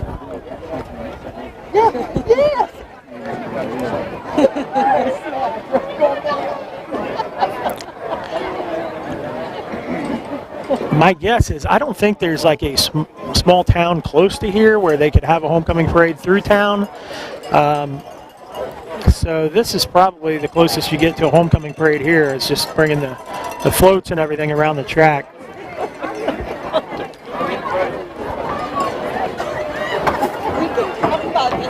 Great small town high school football environment, though. They have fans on all 3 sides. As you can see, if you're looking at the game, the entire sideline behind the Wildcats bench is just covered with pickup trucks, people sitting in their trucks, on top of their trucks. There is a flatbed trailer parked right behind our bench, and the student section is there, standing on the flatbed trailer with bells and sirens, megaphones, making a bunch of noise to disrupt our play calling over there. And they've got a hill similar to Hillsboro on the left-hand side of behind the end zone to the left of the camera, and that hill is covered with people sitting in lawn chairs. All home fans sitting in lawn chairs all up there, and then eventually there's a smaller bleacher, maybe about maybe 3/4 the size of the home bleachers at Abrams Stadium, and it is covered about halfway with their fans. And then Williamsburg brought a great crowd up here 2.5 hours away. We're filling up the entire section up here that they allotted for us, which is a pretty good sized section. So great turnout here for the Wildcats. All right, so Eagles are set to kick it off. The last time they kicked it off, they just blooped one just over our line here, our front line. So we've caught on to that. We've got Tristan ready to kind of stand in that area where they kicked it last time. Toby opposite him. But back we have Bryce Lilly and Kian Stamper.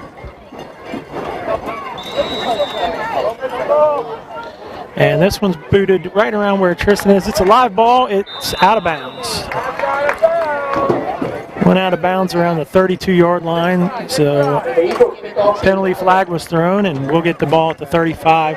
They were trying to just lay it there. It was a good try, trying to get that live ball and get down here and jump on it. Can't be doing that, Bubba. Come on. Over here. Can't be doing that. Put it down.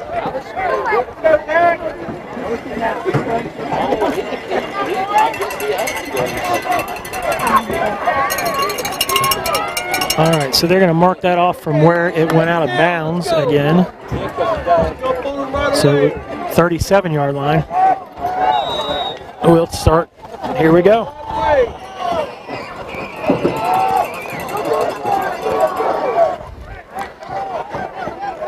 All right, Jace Canner tries the left side, and he is ahead for right around the first down marker, about 10 yards, tackled by about everybody on their team. They took to bring him down. They stood him up right there, and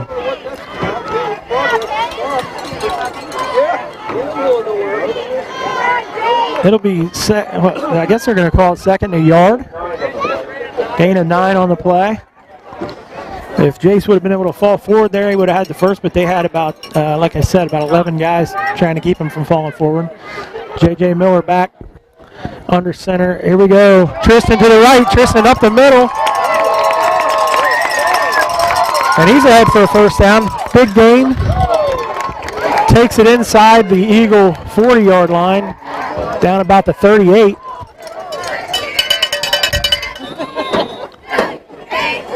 And, of course, the action is going to happen on the left side of the field, which is good because that's the way we're driving, but that's also the side that I am not seated on.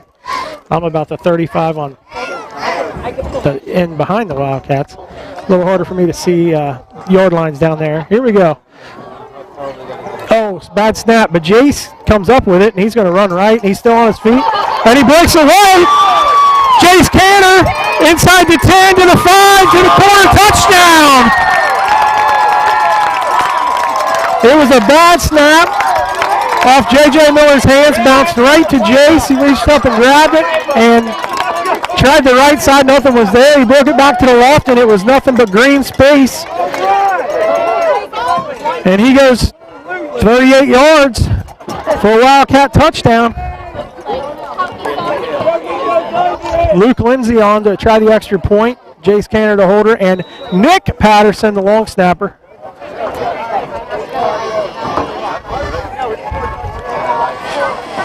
Snap is good.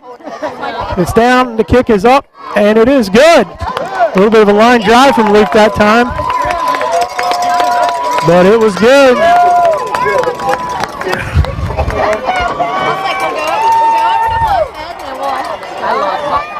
21-9 Wildcats here, scoring early. First possession here in the second half. 10:47 on the clock here in the third quarter.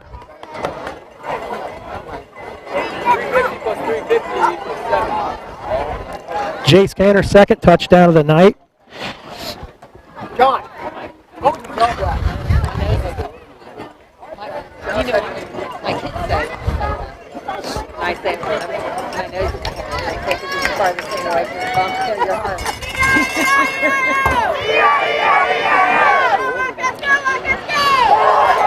The Eagles come out ready to return the kick. Luke Lindsay lines up at the 40 to kick it. Waiting on the official to hand him the ball here.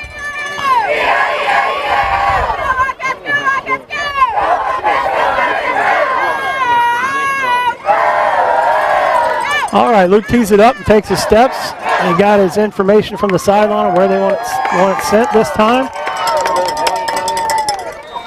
And we'll see what they do.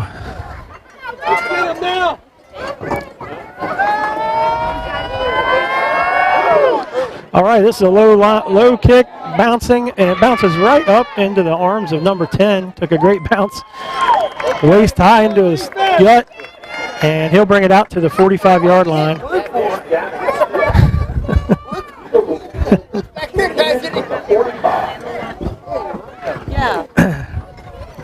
So the Eagles will start with good field position. I guess that one run back with the hold scared them a little bit. They're afraid to kick it deep right now, so going to start at the 45 this time around.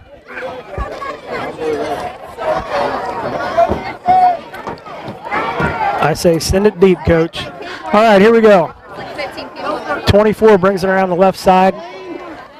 He had a bunch of blockers ahead of him, and that's a nice gain for them. That's out 11-yard gain, first down, and about the 43-yard line, the Wildcat 43.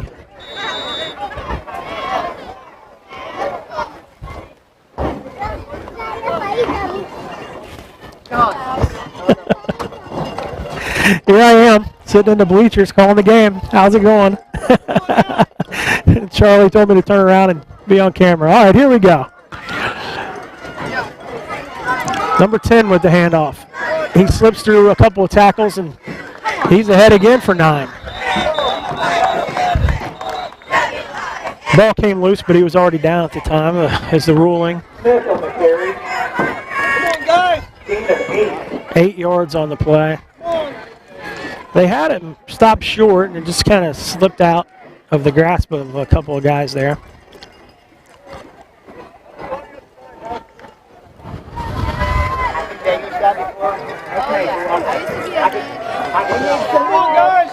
All right, 16 under center. 2 backs behind him.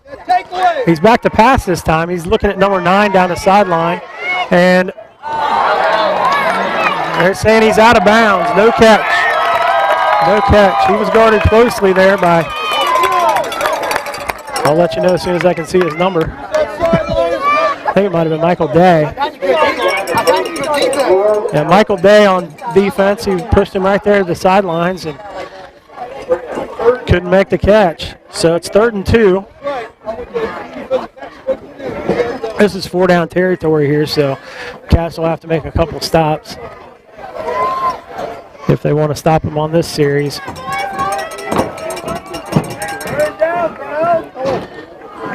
Toby shows blitz and kind of run right near it, but Blow the whistle. stacked him up. Takes a while for the refs to blow the whistle there, and of course their kid then goes flying back 5 yards. So, all right, first down. First down, Eagles.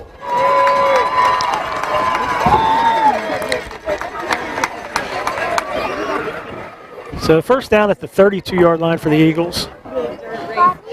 Wildcats trying to get a stop here. Eagles first possession in the second half. Wildcats with a 21-9 lead here in the third quarter. 9 minutes, 10 seconds to go.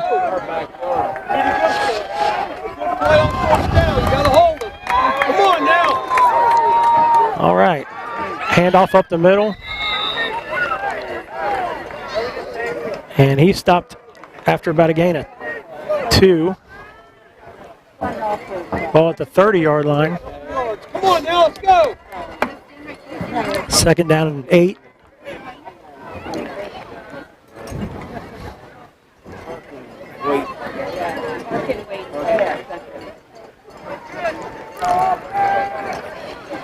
Let's go, boy. Now. 16 under center again. Split backs. Handoff running right, but he cuts it back to the middle a little bit, and he is down. Nice tackle by Nick Patterson right around the 26-yard line.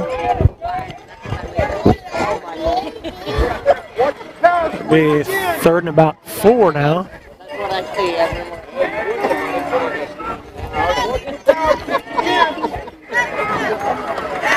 3rd and 4 from the 26 for the Eagles.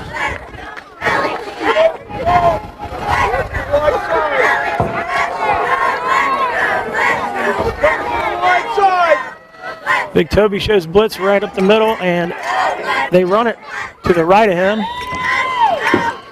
And it's another first down. Picked up about 5 on the play. Number 24 on the carry that time. About 5 yards. And yeah, I don't have a roster for them if you're wondering why I'm just saying numbers for them.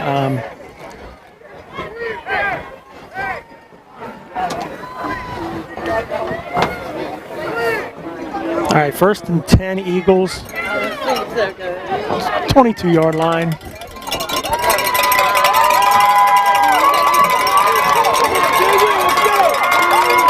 No big chunks this drive, just a bunch of short ones, picking up first downs as they go.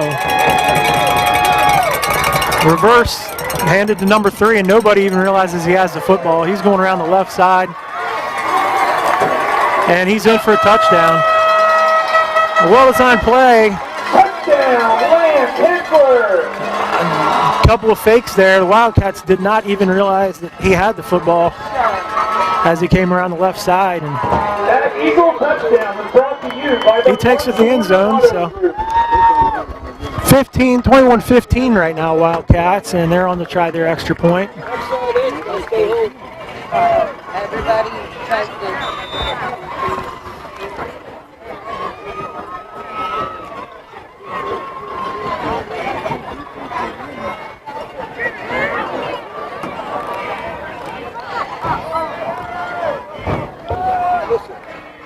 Snap is good, the hold is good, and the kick is good.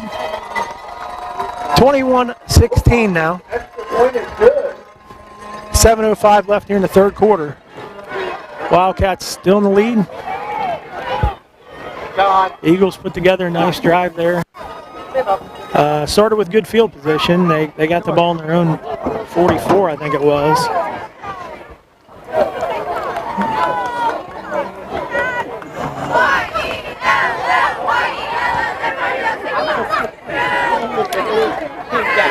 Timmy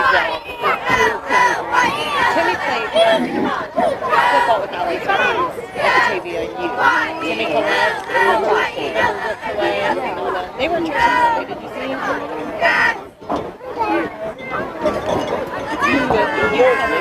All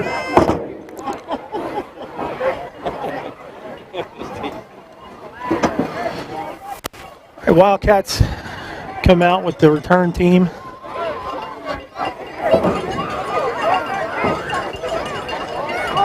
Eagles still huddling.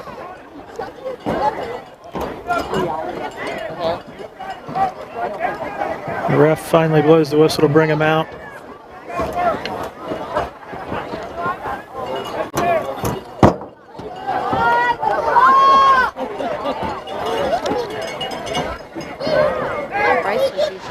So we just have one back because they've been kicking it short. So Kean Stamper's the only one back right now. Bryce Lilly's up ahead of the 30-yard line in the middle. Tristan Grice over to his left and Toby Humphreys to Bryce's right. And they hit another short one. Tristan catches this one in the air, and he has a chance to take this one to the house. 30, 20, 10, touchdown Tristan Grice! Wildcats answer on the returning kick.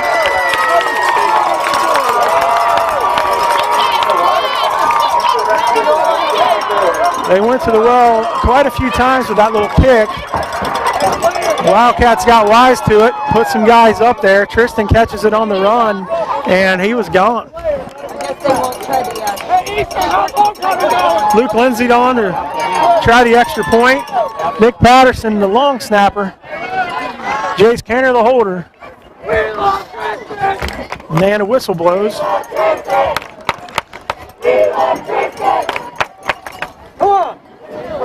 They had to get a different football in the game for the kick.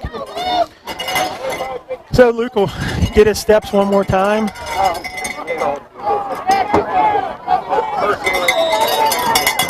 And there's the snap, the hold, the kick. It's up, it's good, it is deep. There's a hill out behind the track, and he kicked it up on the hill. All right. Wildcats 28. Eagles 16 here with 6:56 now to go in the 3rd quarter. Tristan Grice returning the last kickoff for a touchdown.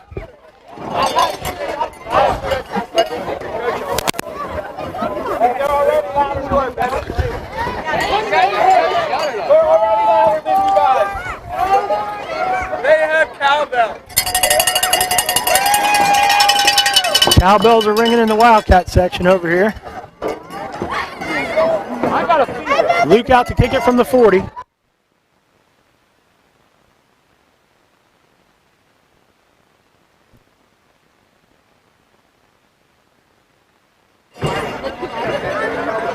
Oh, some of their students are in our section. Oh, some of their students have come to our student section and they're cheering with our fans right now. So it's friendly. It's friendly over here. They're ringing cowbells and being loud.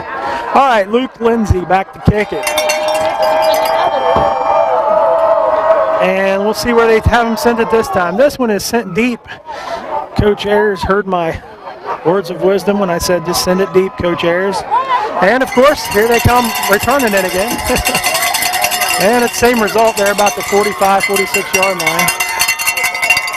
So we're not getting good coverage down there. It was a high, deep kick, and just didn't get down there and cover it very well. All right, so they'll start at the 46 this time, 46 yard line.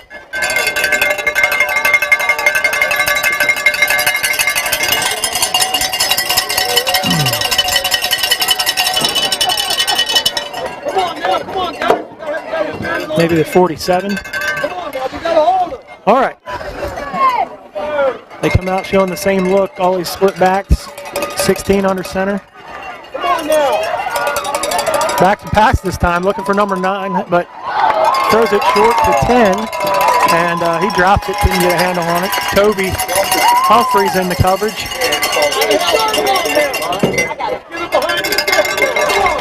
They completed that pass earlier in the game.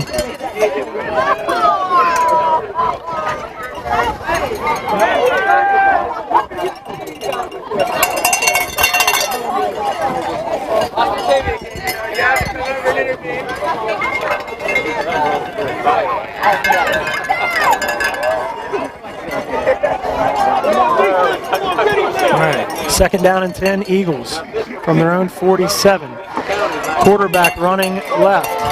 Tackle brought down from behind by Sipple.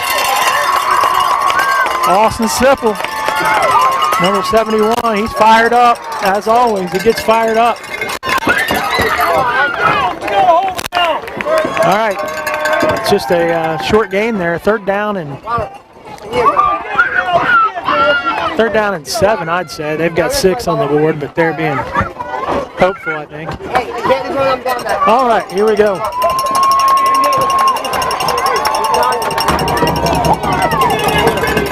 Toby blitzes up the middle, and he had a hold of him for a second. He's got him. Nick Patterson on the tackle, along with Jace Canner, Sipple. Aiden Holden was in there. That'll bring up 4th down and 5, it looks like. 4th and 5. From the 47-yard line.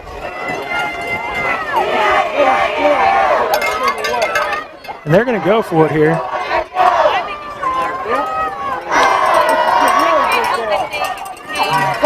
Number 9 here's wide left. Michael Day on him. They're back to pass. They throw it out to the flat to the running back, and he's still on his feet. Brought down right near the first down marker. Not sure if it's going to be a first or not. Well, he's already signaling the first down. Nick Ayers is fired up. That was not, he's saying that is not a first down. It looks to be about a half yard short. Now the ref gives us the, I don't know, throws his hands upside down. He says, I'm looking at it. So, yeah, he gave him the first down without even a measurement. He wasn't close. So they'll have 1st and 10 now.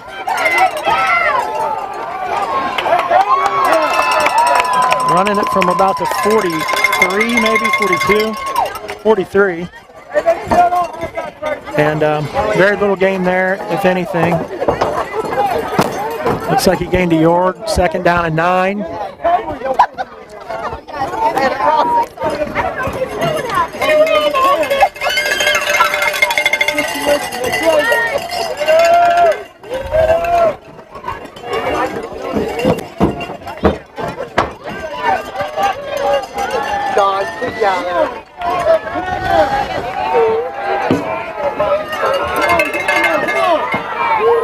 Ball on the ground. They fumbled it again. They recovered it though. Recovered by the quarterback.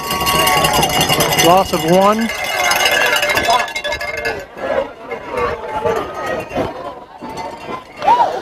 Wildcats up 28-16 here with 3:54 to go. Clock running here in the 3rd quarter.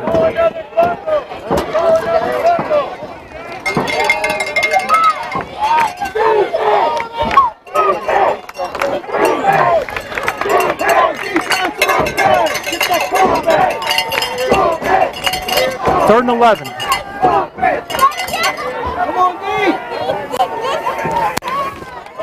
From the 46. Their quarterback back to throw. He throws it out to the running back in the flat. He's out of bounds. Chased out of bounds by Jace Canner. Jace did a nice job catching him.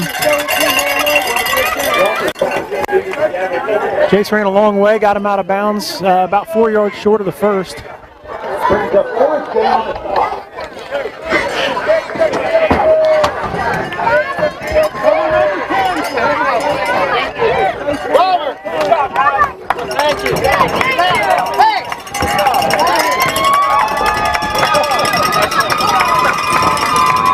All right, the students from Eastern that were in our student section they're now leaving, heading on up, bringing their cowbells.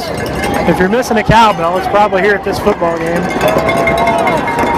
Okay, 4th down.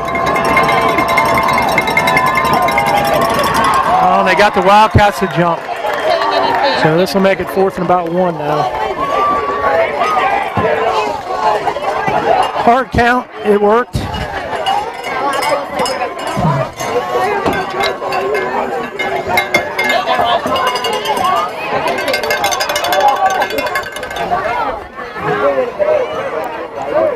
So they're going to bring it up, like I said, about 4th and 1. It's maybe just shy of the first.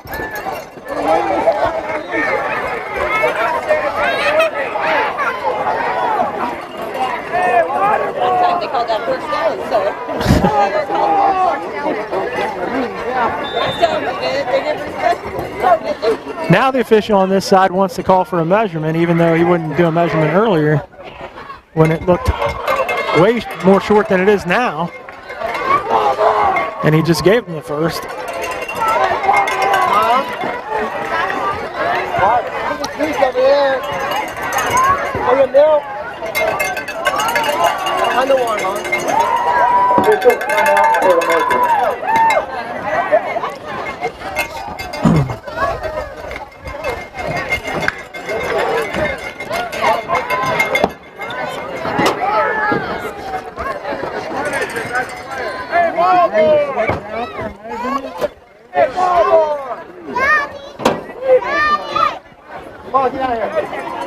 All right, so we're waiting on the measurement.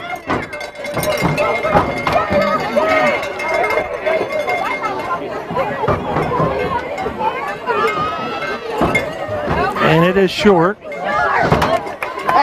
Short by, I don't know, 6 inches, 8 inches. 4th and inches now.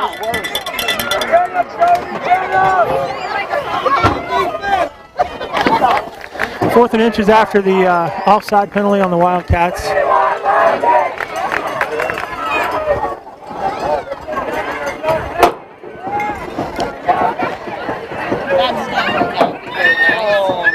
Eagles got to huddle it up and talk about what play they wanted here on with that measurement. So we'll see what they come out with. There's almost a free timeout there. All right, they hand it to the short back, number 10. Quick handoff. Wildcats think they stopped him. The Eagles think they got it. We'll see what the officials end up saying. Looks like they're going to call him short. Coach Ayers is really animated, telling them that it's short. They're having a discussion again.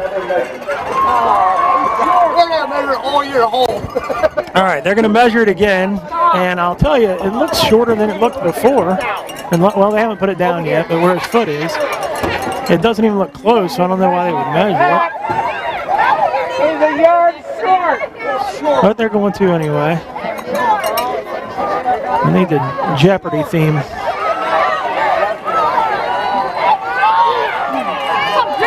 It's short by a whole yard. So that was a waste of time, but they made him prove it, I guess.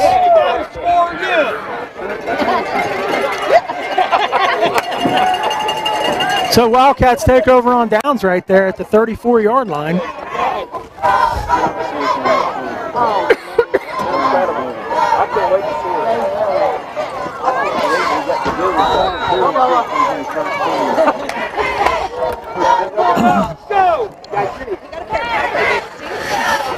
J.J. Miller runs it himself. He's running right. He is elusive.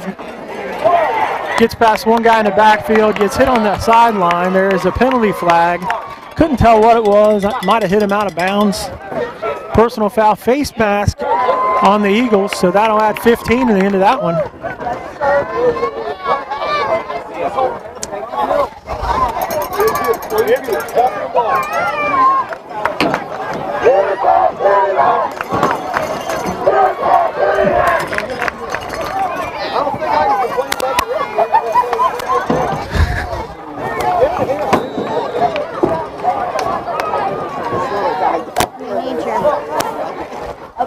Are you looking up there? Mike Fisher just sent me their roster. Oh my goodness. You gonna be able to handle all that? I don't know if I'll be able to handle it, Mike. We'll see. He sent me their roster so I can start calling their players' names. I will tell you, I don't know if anybody from up here is listening anyway. It looks like the entire town is here watching it live, but we'll see. All right, Tristan Grimes went in motion, got the handoff, cut it up the left side and then back to the middle for a decent gain. He's out about 4 or 5 yards there on the play.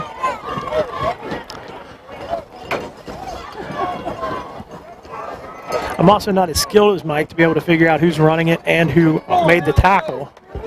I don't have a spotter.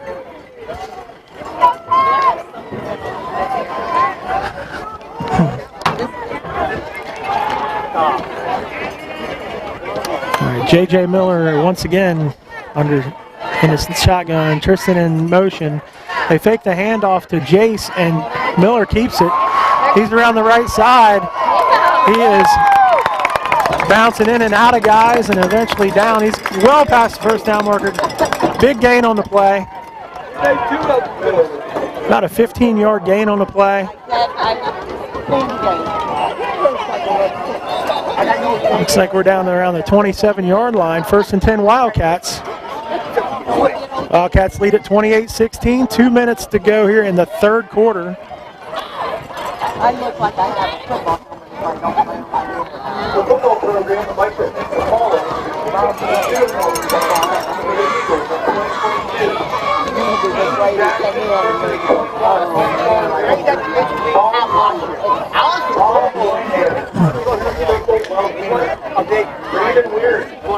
I appreciate the folks that have texted me, telling me, giving me some encouraging words about my play-by-play tonight. I appreciate it.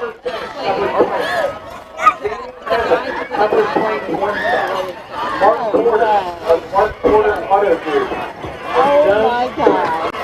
Next week, though, it's going to be, next week,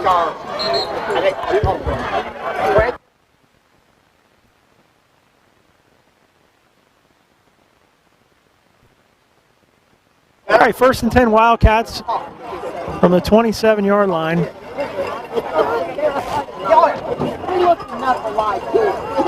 Let's go, take it in. Tristan dusts off his mouthpiece. He just dropped it in the grass. Okay, JJ hands to Tristan. Tristan up the middle, ahead for a good 4 or 5 yards. Beat that clock up too. That was too big of a problem. Nice gain on first down there.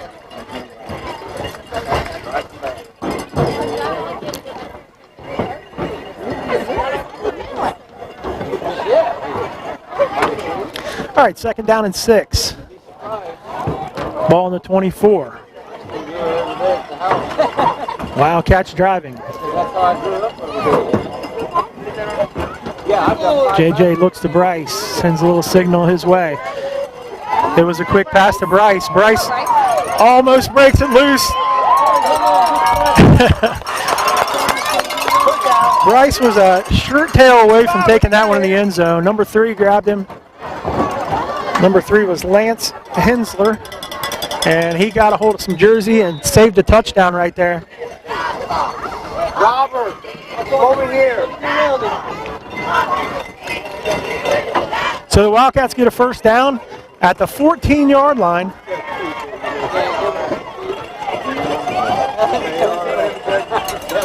Jace sitting to JJ's right in the backfield.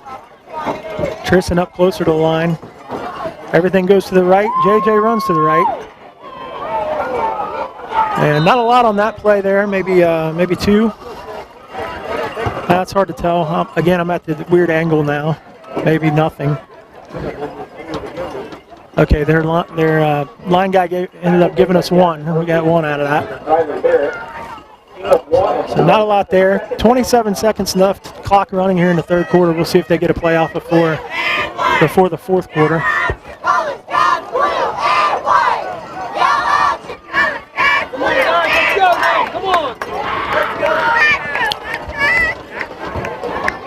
Tristan in motion. JJ hands to Jace Canner.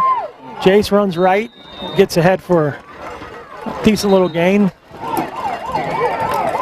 Maybe 2. All right, that's the end of the 3rd quarter, and we go to the 4th quarter. Wildcats up 28-16 with the football inside the Eagles 20.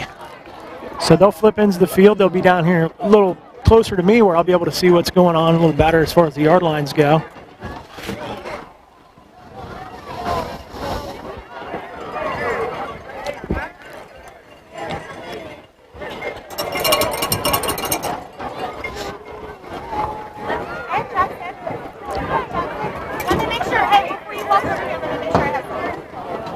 It was a nice drive up here, nice scenery. I think we're going to try to go a different route back because the 129 that we took is nothing but curves and hills and curves at the top of hills. It was fine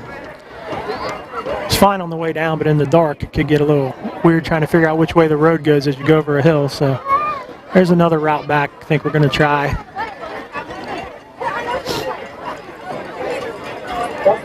Actually followed the Morgan's Raiders path all the way down here, which always blows me away that Morgan's Raiders traveled so far. I was down in Tennessee, in Greenville, Tennessee, where they actually, there's a hotel named after them because they were there, and then you come to Williamsburg where they burned the bridge, and then you're all the way out here in 2.5 hours east, and the trail's right here too, so.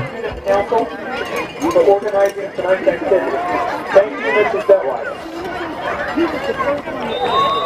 Let's see Mike Fisher make some Morgan's Raiders comment into the broadcast. Mike, there's a challenge for you. All right, here we go. 3rd down. JJ calling out. He fakes the handoff to Tristan, and he rolls left. He's got Bryce in the end zone. Touchdown, Wildcats! He rolled left. Bryce got in the end zone, turned around. And it was just a little pitch and catch at that point. Wildcats take a 34-16 lead, and Luke Lindsay on to try the extra point.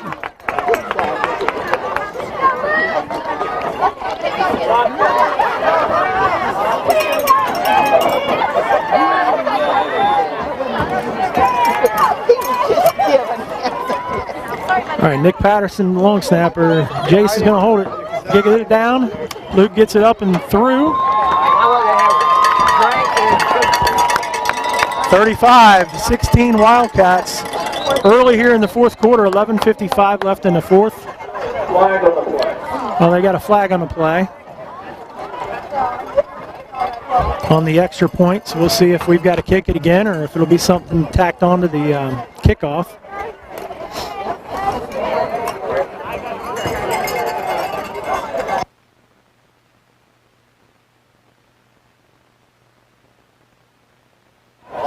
It was something against us, so they're going to move it back, make Luke kick it again, it looks like. Luke has probably already gone and grabbed his other tee and was ready to head down and kick off. He's got a quick turnaround there after he makes one of these. He has to go grab the opposite tee and get back out there. So, all right, here he comes. And this one will be a little further.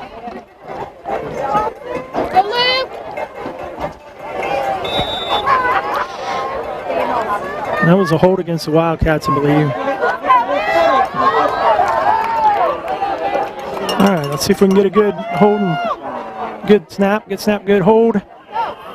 Good kick. No. He said he missed it left. I could have sworn it went in front of the left post from where I'm sitting, like it in front of it. It's hard to tell. I don't know. So we missed that one after the holding penalty and moved us back. So it'll remain 34-16 Wildcats here in the fourth quarter with 11:55 to go.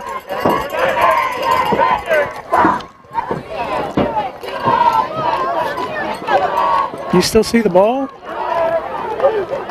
My wife is looking at it on replay. We've got replay here.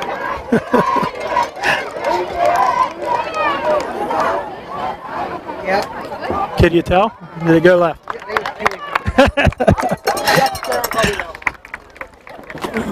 There are several opportunities for you to support our students. All I can say is I thought I saw the football still as it went through the behind, like to see the post behind the ball, but whatever. Here we go. Going to kick it off again. Homecoming games tomorrow evening from 8 to 10.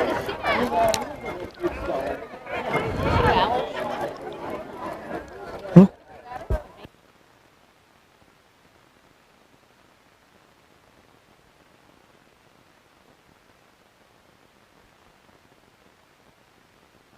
Big return, come on. A hold, I think. All right, Luke to kick it. Sends this one deep. It's very high, it's very deep. We are down the cover. We'll see if we can make a tackle here. This guy's got a head of steam, and he gets him by the shoelaces. Michael Day, as he's running by, grabs him by the shoe. And kid comes up limping, actually. So we'll get him at about the 37-yard line, 38.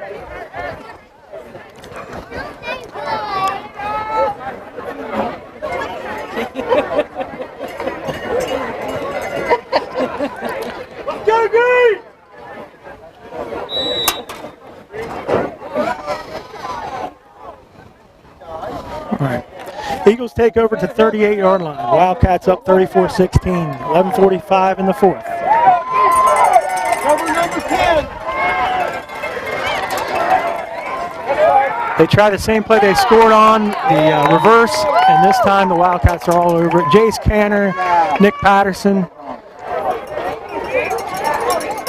That's a loss of 3, maybe more. Loss of 4 on the play. Second down and 14.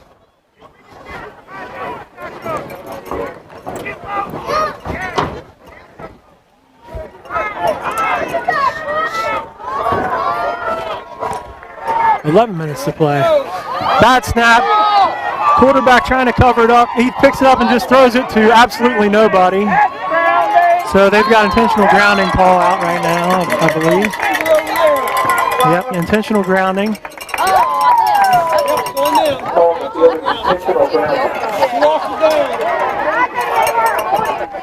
That was way back inside the 20-yard line where that happened.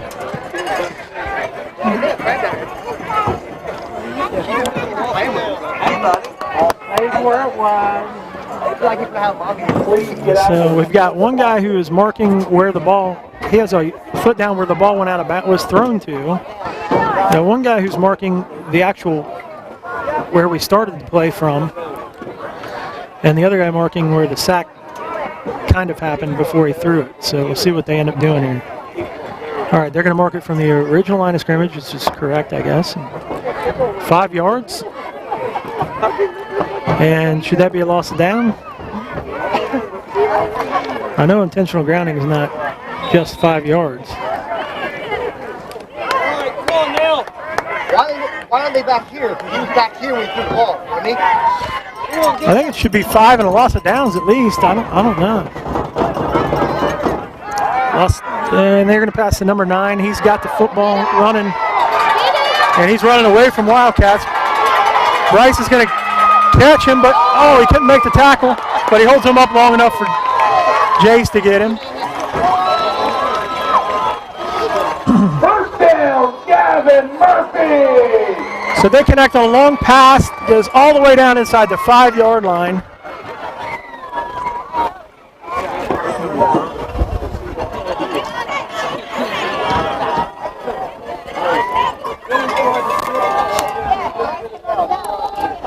Well, he tried to strip it instead of tackle. So first and 10 at the 4. I'm sorry, first and goal at the 4. 16 under center, split backs. He fumbles the snap again. It's loose. I don't know if we're signaling we've got it. They say we got it. I don't know.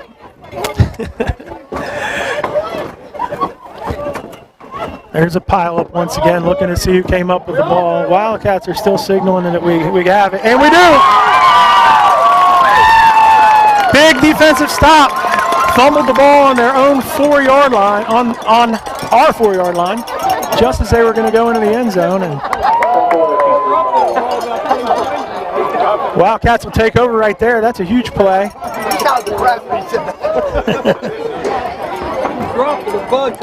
Got somebody limping off the field, getting some help to get off the field. Looks like might be Nick Patterson.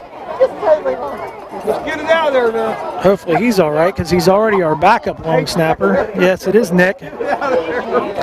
Looks like it might be an ankle or something. Hopefully they get him taped up and he's good to go. That number is 996. All right, let's see if the Wildcats will run the football instead of trying to pass it here from the 4 or the 3. It's on the 3-yard line. You all right? Get out there. JJ takes the snap. He's going to run it himself. Squeezes ahead for a few yards. Getting a little safety from that end zone, staying away from there. I guess we don't want to say the word safety down there. All right. Ball down the 6-yard line. Second down and 7. One more time, that ticket number is 996-784. $240.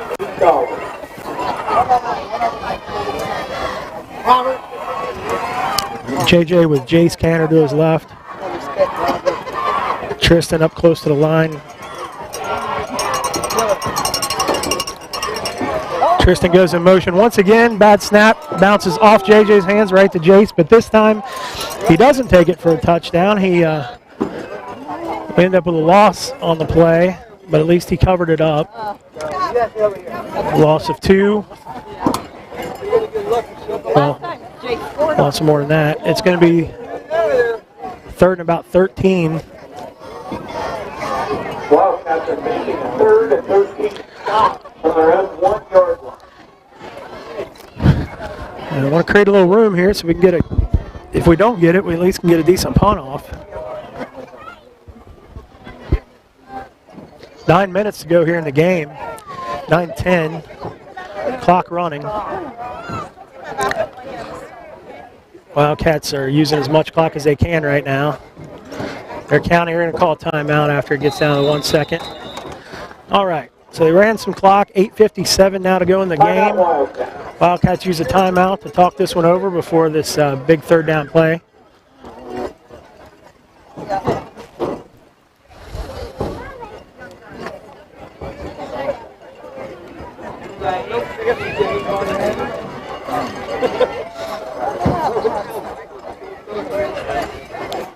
I was looking over the sideline to see if they're working on Nick or if he's just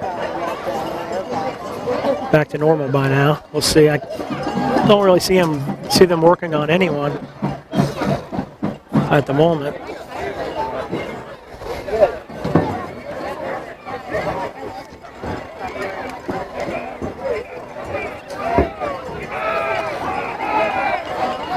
Oh, we got a little kid who is loose and running on the field. And his dad comes out and saves him. Luckily, play was stopped at the time. He made it to the 30.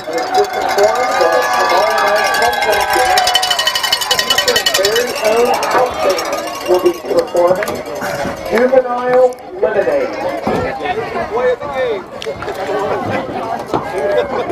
John. John. Come on, guys. Be careful. Now take care of the ball. All right, 3rd and 13 Give them anything to shoot right here. from the 1 yard line. Take them on everything.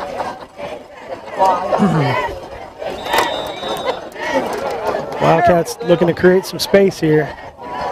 JJ, quick handoff to Tristan. Tristan runs it around the left side, gets some positive yards. Brandon Oaker with the tackle. It's a 4th down and 10. And gets it out to about the 3 yard line. It looks like it's at the original line of scrimmage. 4th and 10, and of course we'll punt here, but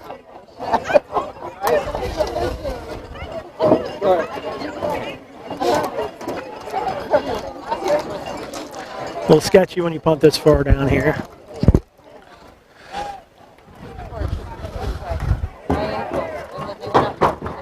Cats will let the clock run a little bit here. It's inside of, it's 8 minutes and 10 seconds now.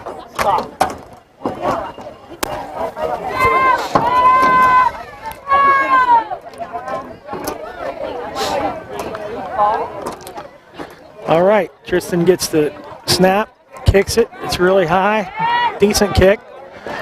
Lands at the 35, bounces right to number 9, and he is brought down immediately by Jace Canner. Nice punt. Nice punt, especially out of your own end zone. But the Eagles will take over with good field position here.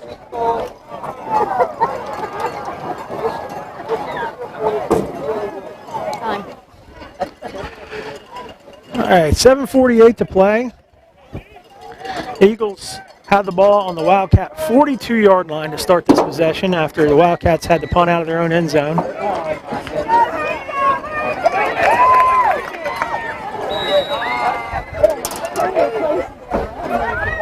Wildcats up 34-16.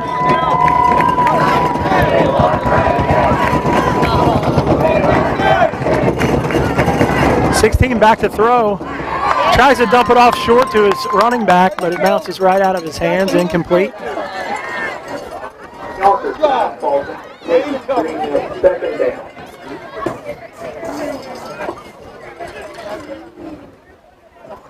This is not what the Eagles wanted to be doing. They didn't want to have to be throwing the football. They like to run it. They run it early, they run it often, but with under 8 to go here in the game, they've got to throw it a little bit. So all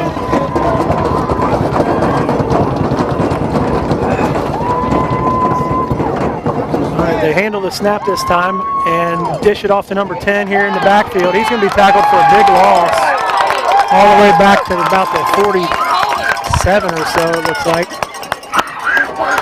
They're going to give him forward progress to the 46.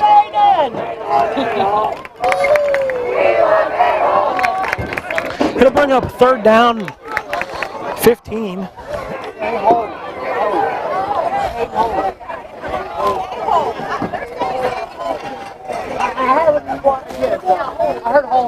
Clock at 7:08 right now. I ran it the last time. 16 back to throw again, pressured a little bit. Throw it off to number 9. He is wrapped up. Tries to spin out of a few tackles, but eventually brought down. Looked like Nick Patterson's ankle's feeling better, and he gets in on that tackle along with Austin Sipple. Look at several guys had him there. He was just spinning for a while. 4th and 12. Of course, they got to go for it here with inside of 7 minutes left in the 4th quarter, and Wildcats with a couple score lead. Thinking about my 3 hours back.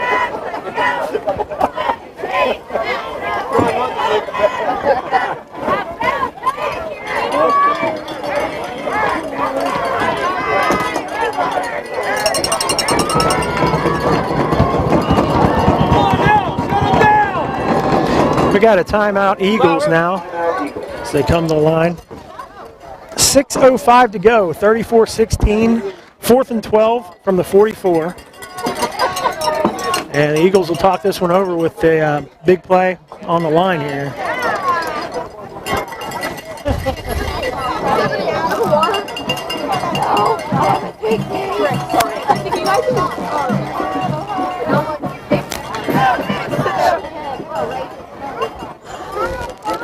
So funny. I put them in my TikTok. Hold on, Kiki, wait. So Josh Clifton just texted me the rule on an intentional grounding. It is 5 yards and a loss of down, but they had not given the loss of down indication on the scoreboard or on the down marker on that one, but it didn't matter anyway. The kid caught it and took it almost to the house. Luckily, Jace knocked him out down there, and we got the turnover on the next play. So what do they say? The ball knows. I don't know. Here we go. 4th and 12. Come on now. Big play. Get it now. 16. He's hitting the backfield, throws it up for grabs, and it is incomplete. Knocked away, like Tristan knocked it away down there.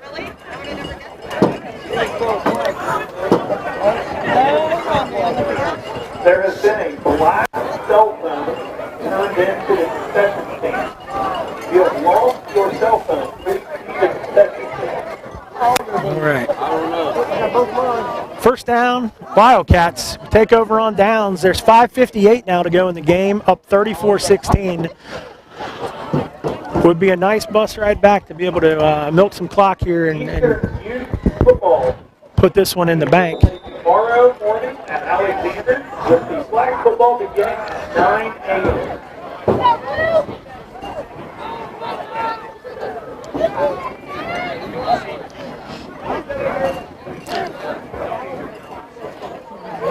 Little inside handoff to Tristan Grimes. He takes it up ahead for at least 8 yards.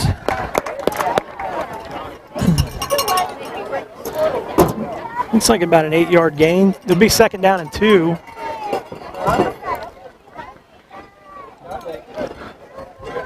The clock continues to run now inside of 6 minutes.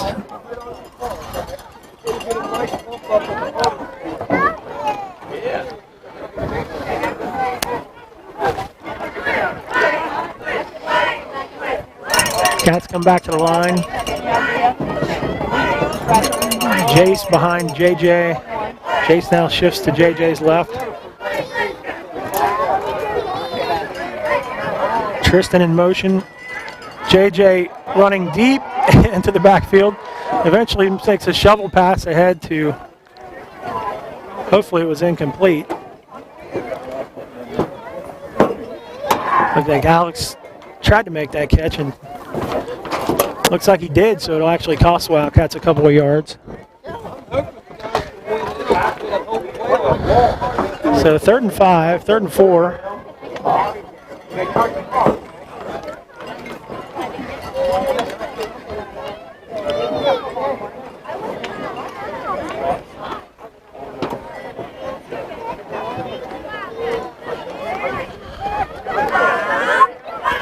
Clock still running now, 4 minutes and 22 seconds to go. 4 minutes, 22 seconds. So Cats are going to continue to let this one go down. They're coming to the line with less than 5 seconds, so may get a delay of game penalty here. Yep, either a timeout or a delay of game. We'll see what happened. They gave us, ended up calling a timeout with 1 second left.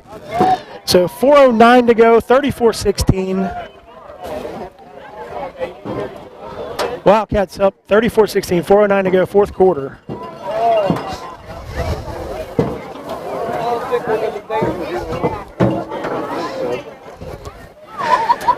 That's good luck to the Eastern Eagles football team. Staff.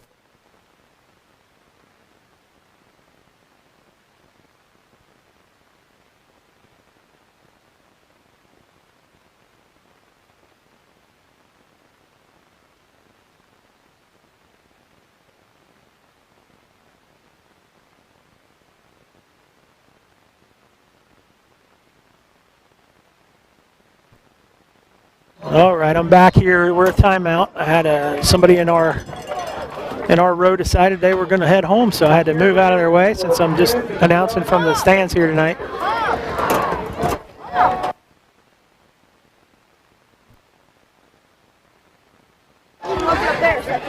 Two and a half hour drive. That gentleman said that he was tired. So here we go. 3rd down and 4. JJ fakes the handoff and he's pressured again. He throws one up out of bounds. And he's hit. He got hit back there. Oh no, wait a minute. That's their guy. Their guy's on the ground. Oh, slow to get up. JJ looks fine. So it'll be 4th down. 4. See what the Wildcats do here. Could punt this one.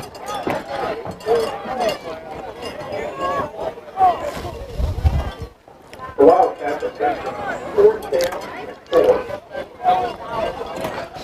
If you're not sitting on a 3-score lead, you probably go for this, but with a 3-score lead and 4:03 to go in the game, ball at the 50-yard line, they'll go ahead and punt it.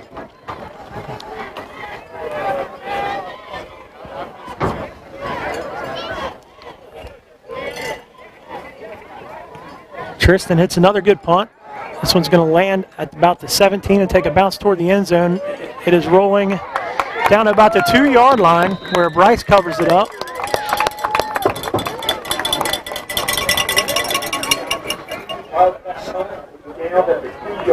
All right, so Wildcats making it hard on the Eagles here. 3:50 to go, and they've got to start at their own 2-yard line. Down 34-16 here in the 4th. So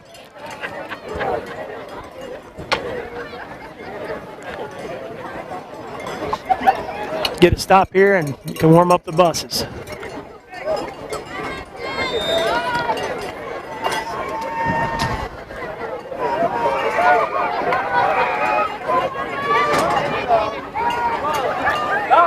All right, handoff pushed out of bounds by Toby. He ran it around the right side, got the 1st down, and almost broke away, but Toby got 2 hands on him, shoved him out of bounds. 18-yard run on 1st down. 1st down, Eagles. And he gets out of bounds to stop the clock with 3:44 to go.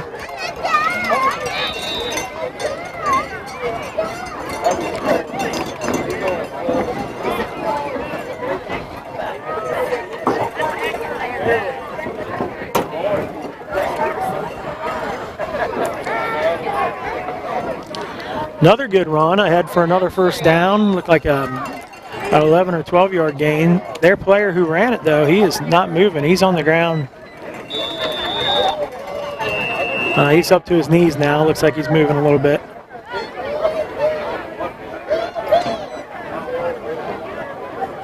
Number 24. 3:38 to go. The clock has stopped here for the injury.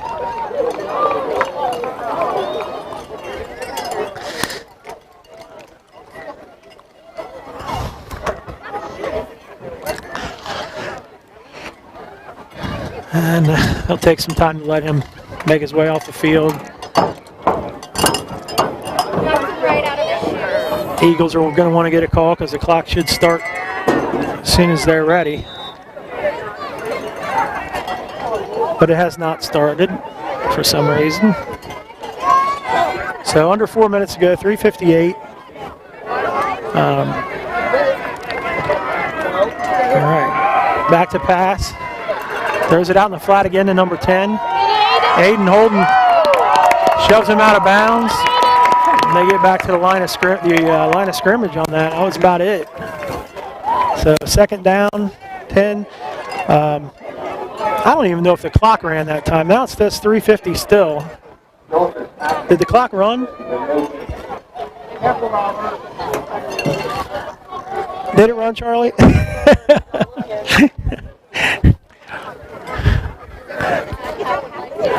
3 minutes, 50 seconds left. There's a light out on the board, so it could be that I'm just not reading it right. Oh, all right. They carried around the left side, quarterback keep. And they stopped the clock at 3:28 now because he went out of bounds. You look for a hit, stop.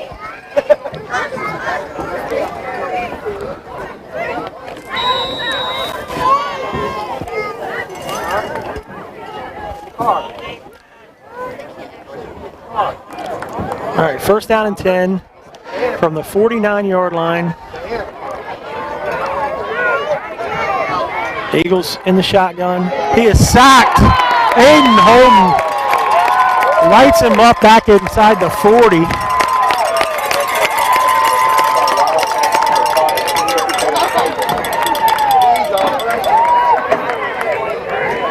Big play by Aiden. Make it second down and 20. 3:04 to go. Clock still running inside of 3 minutes now. Number 16 back to throw. He throws it. Nobody home. 2:53. Clock stops. 34-16 Wildcats. Fourth quarter. 2:53 to go in the game. Third down and 20. The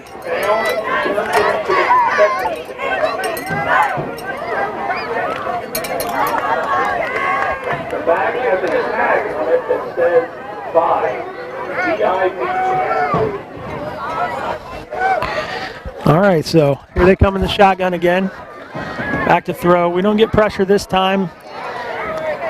Throw it out to the right side, and he's brought down pretty quickly by Michael Day. Look like they got about 8 on that one.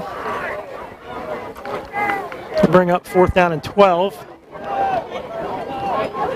Clock running. Fourth down, guys. Come on. I think it's 2:29 to go. 2:29.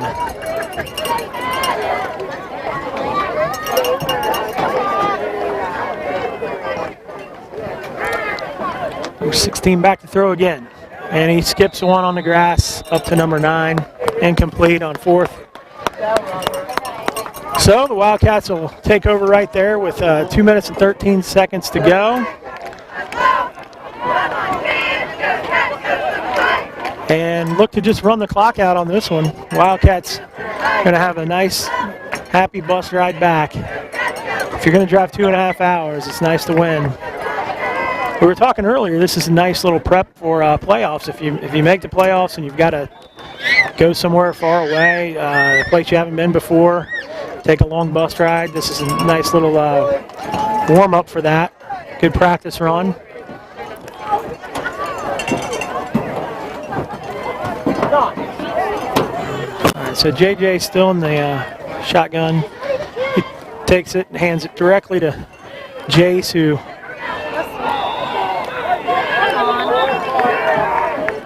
is stacked up right there. The ball came loose, but I think they blew that dead after about a yard. 1:56 to go. Clock running.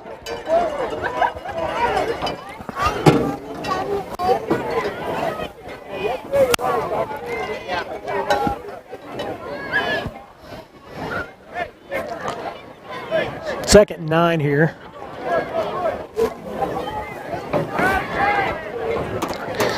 Cat's going to let all the time run down here before they take this snap. And they're in victory formation at this point. Watching the official countdown from 5, 3. All right. 1:09 to go, clock running. Third down.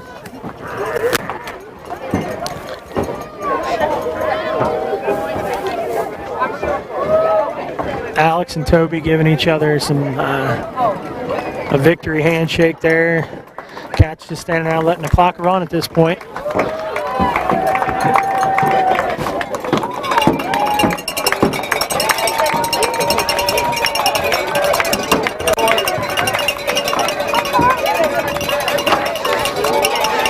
And he'll take another knee.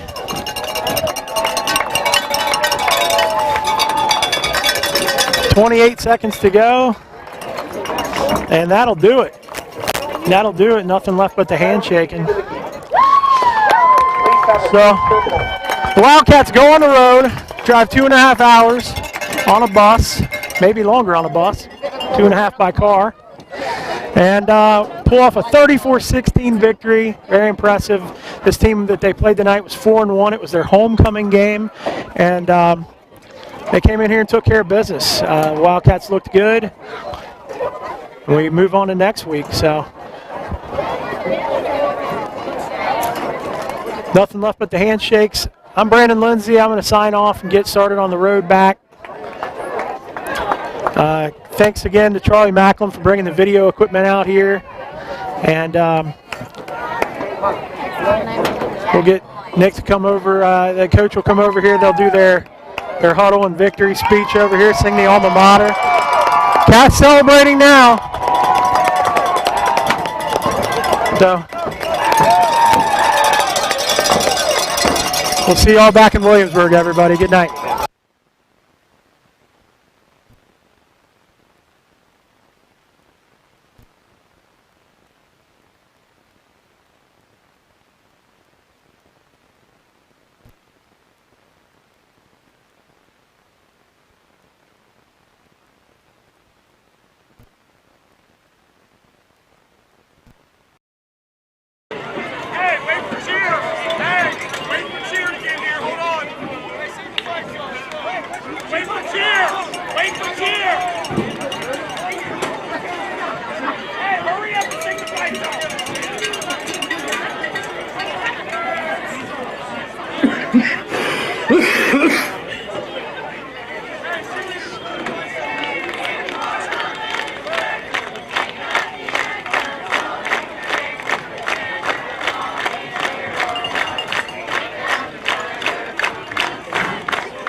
Hey, D, I challenged you at halftime.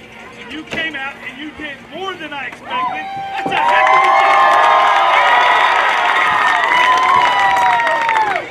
Hey, I said it all week. Chase Cameron had the best week of practice. I lie to say that. He's popped that rod. Broken play, he popped 65 yards. That's not what he does. Like I said, practice, he played the exact same way.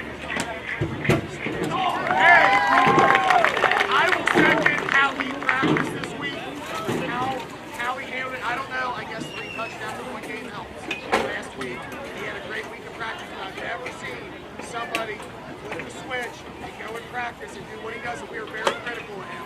We are very critical, all right? Because we take pride in our skill guys, and if he looks as pretty as he does, he better bring it. This week he brought it, we're so proud of him, but we're proud of all of you. Bus ride home, please, God. Quiet.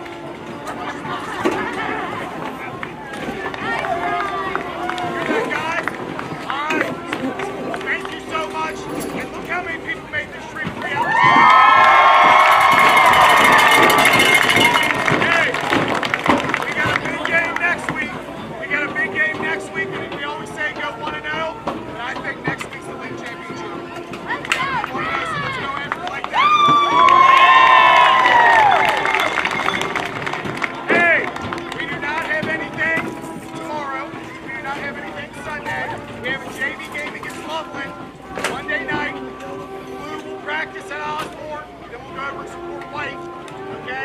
Coaches will assign you, if you're a sophomore that played a lot or whatever, we may assign you that because that is a Division II opponent.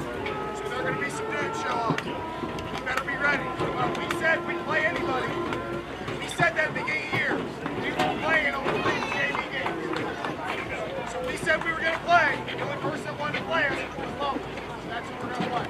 Let's go! Okay, so buckle it up. Let's go! Does anybody have anything else? Hey, JJ! JJ! Where's JJ? Oh, my bad, go ahead.